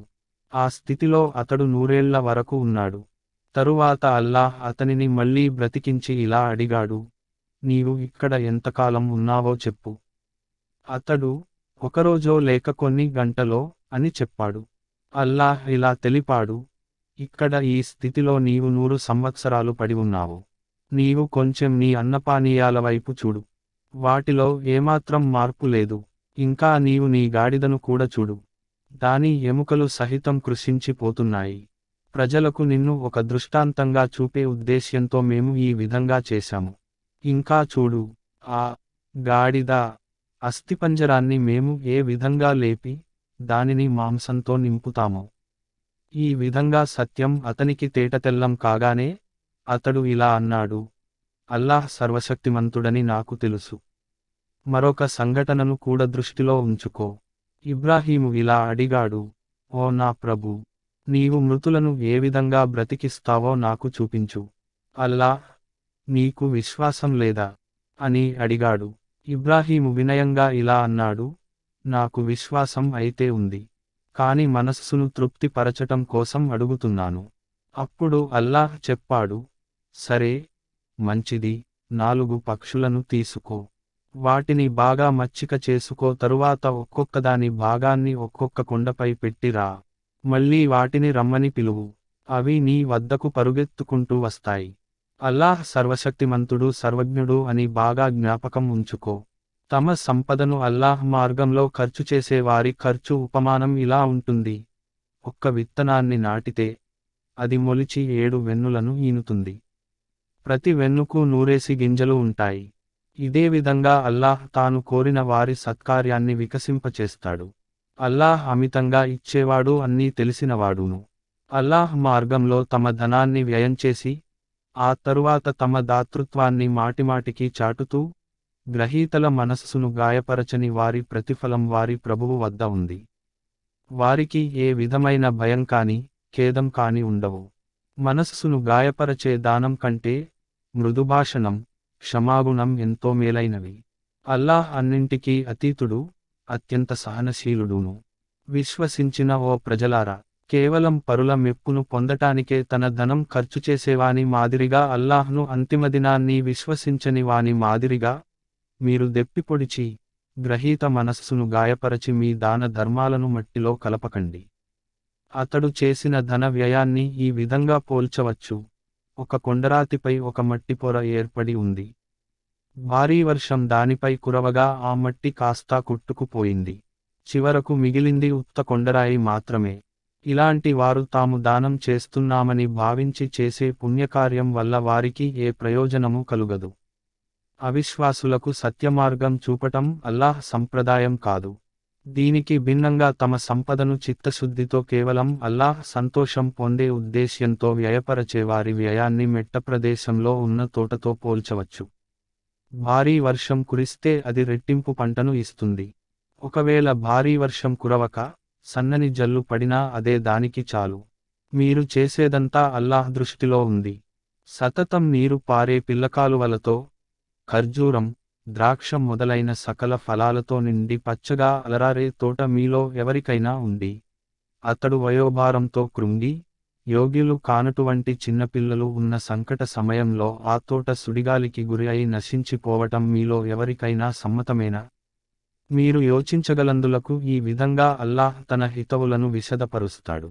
విశ్వసించిన ప్రజలారా, మీరు సంపాదించిన ధనంలోని, మేము మీ కొరకు నేల నుండి ఉత్పత్తి చేసిన దానిలోని మేలైన భాగాన్ని దైవమార్గంలో ఖర్చుపెట్టండి.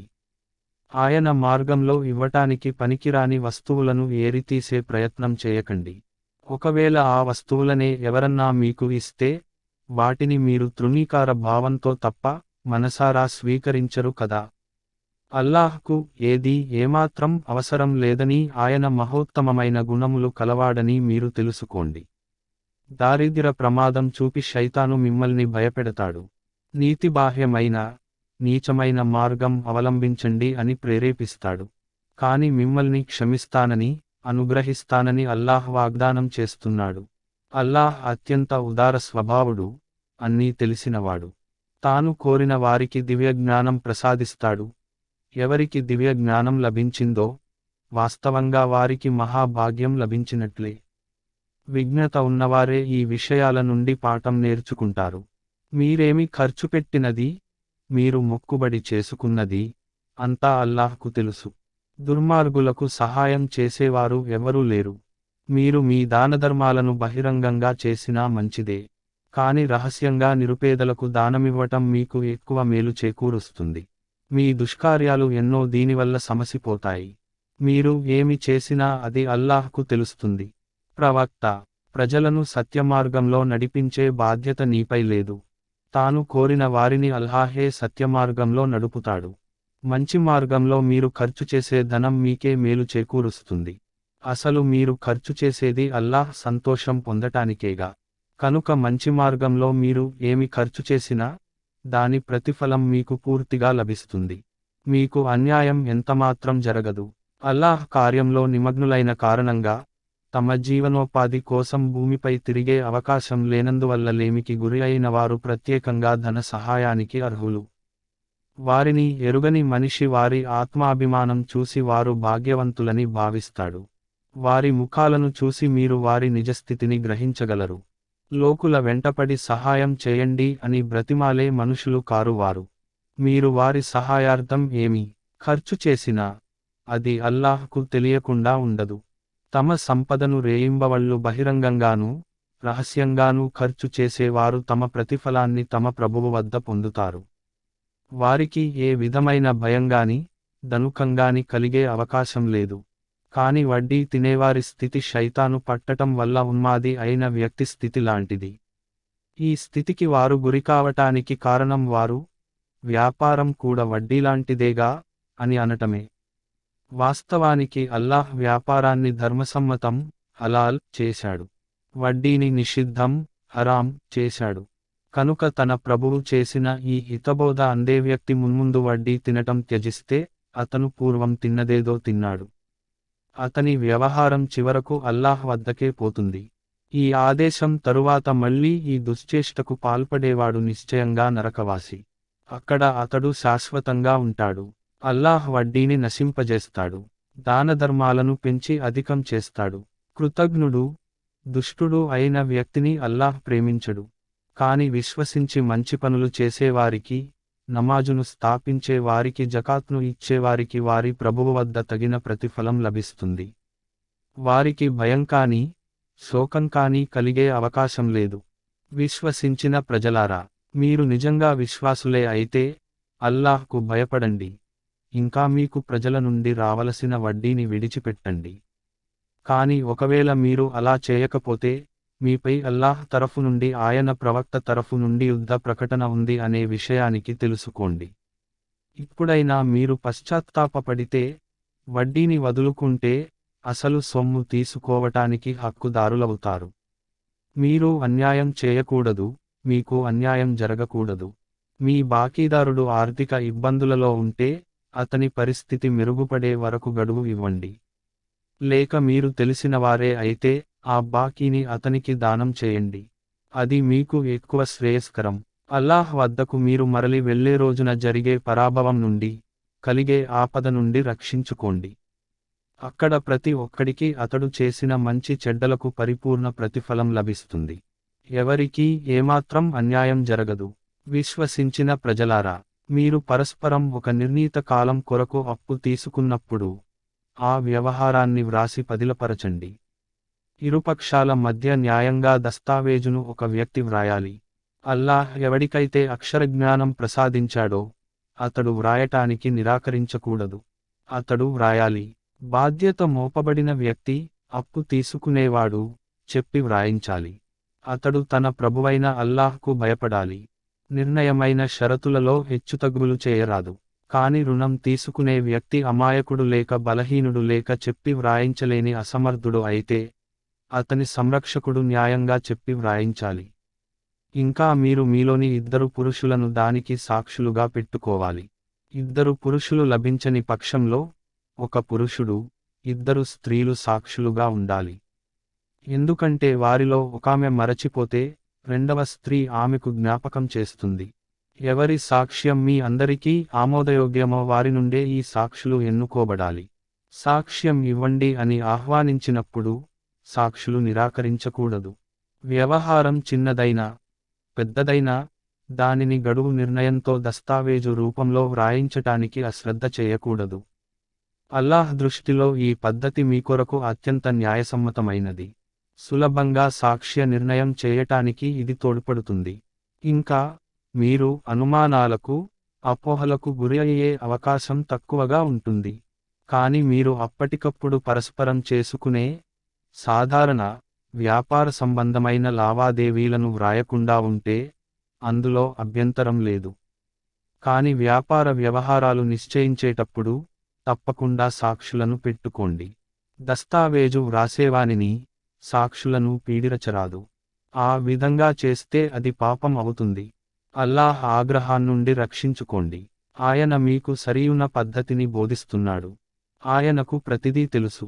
మీరు ప్రయాణంలో ఉన్నప్పుడు దస్తావేజు వ్రాసేవాడు దొరకని పక్షంలో మీ వద్ద ఉన్న వస్తువును తాకట్టు పెట్టండి. మీలో ఎవరైనా మరొకరిని నమ్మి అతనితో ఒక వ్యవహారం చేసినట్లయితే ఆ వ్యక్తి తన వద్ద ఉన్న అమానతును తిరిగి ఇవ్వాలి. అతడు తన ప్రభువైన అల్లాహ్కు భయపడాలి. ఎట్టి పరిస్థితులలోనూ సాక్ష్యాన్ని దాచకండి. సాక్ష్యాన్ని దాచేవాడి హృదయం పాపభూయిష్టమైనది. మీరు చేసేవన్నీ అల్లాహ్కు తెలుసు. ఆకాశాలలో భూమిపై ఉన్న సమస్తము అల్లాహ్దే. మీరు మీ మనస్సులలో ఉన్న విషయాలను ప్రకటించినా లేక దాచినా, వాటిని గురించి ఎట్టకేలకు అల్లాహ్ లెక్క తీసుకుంటాడు. ఇంకా, తాను కోరిన వారిని క్షమించటానికి, తాను కోరిన వారిని శిక్షించటానికి ఆయనకు అధికారం ఉంది. ఆయన అన్నిటిపైన అధికారం కలవాడు. ప్రవక్త తనపై తన ప్రభువు నుండి అవతరించిన దాన్ని విశ్వసించాడు. ఈ ప్రవక్తను విశ్వసించేవారు కూడా దానిని హృదయపూర్వకంగా స్వీకరించారు. వారంతా అల్లాహ్ను, ఆయన దూతలను, ఆయన గ్రంథాలను, ఆయన ప్రవక్తలను విశ్వసిస్తారు. వారు ఇలా అంటారు, మేము అల్లాహ్ పంపిన ప్రవక్తలలోని ఏ ఒక్కరినీ భేదభావంతో చూడము. మేము ఆదేశం విన్నాము, శిరసావహించాము. స్వామీ, క్షమాభిక్ష పెట్టు అని మేము నిన్ను అర్థిస్తున్నాము. చివరకు మేమంతా నీదెస్కే మరలి వస్తాము. ఏ ప్రాణిపైనా అల్లాహ్ దాని శక్తి సామర్థ్యాలకు మించిన బరువు బాధ్యతలను మోపడు. తాను సంపాదించిన పుణ్యానికి సత్ఫలితాన్ని, తాను కూడబెట్టిన పాపానికి దుష్ఫలితాన్ని ప్రతి వ్యక్తి అనుభవిస్తాడు. విశ్వసించిన ప్రజలారా, మీరు ఈ విధంగా ప్రార్థిస్తూ ఉండండి, మా ప్రభూ, పొరపాటు వల్ల జరిగే మా తప్పులను పట్టబోకు. స్వామీ, మాకు పూర్వం వారిపై మోపిన భారాన్ని మాపై మోపకు. ప్రభూ, ఏ బరువును మోసే శక్తి మాలో లేదో, దానిని మాపై పెట్టకు. మమ్మల్ని మన్నించు, మమ్మల్ని క్షమించు, మమ్మల్ని కరుణించు. నీవు మాకు రక్షకుడవు. అవిశ్వాసులకు వ్యతిరేకంగా మాకు సహాయపడు.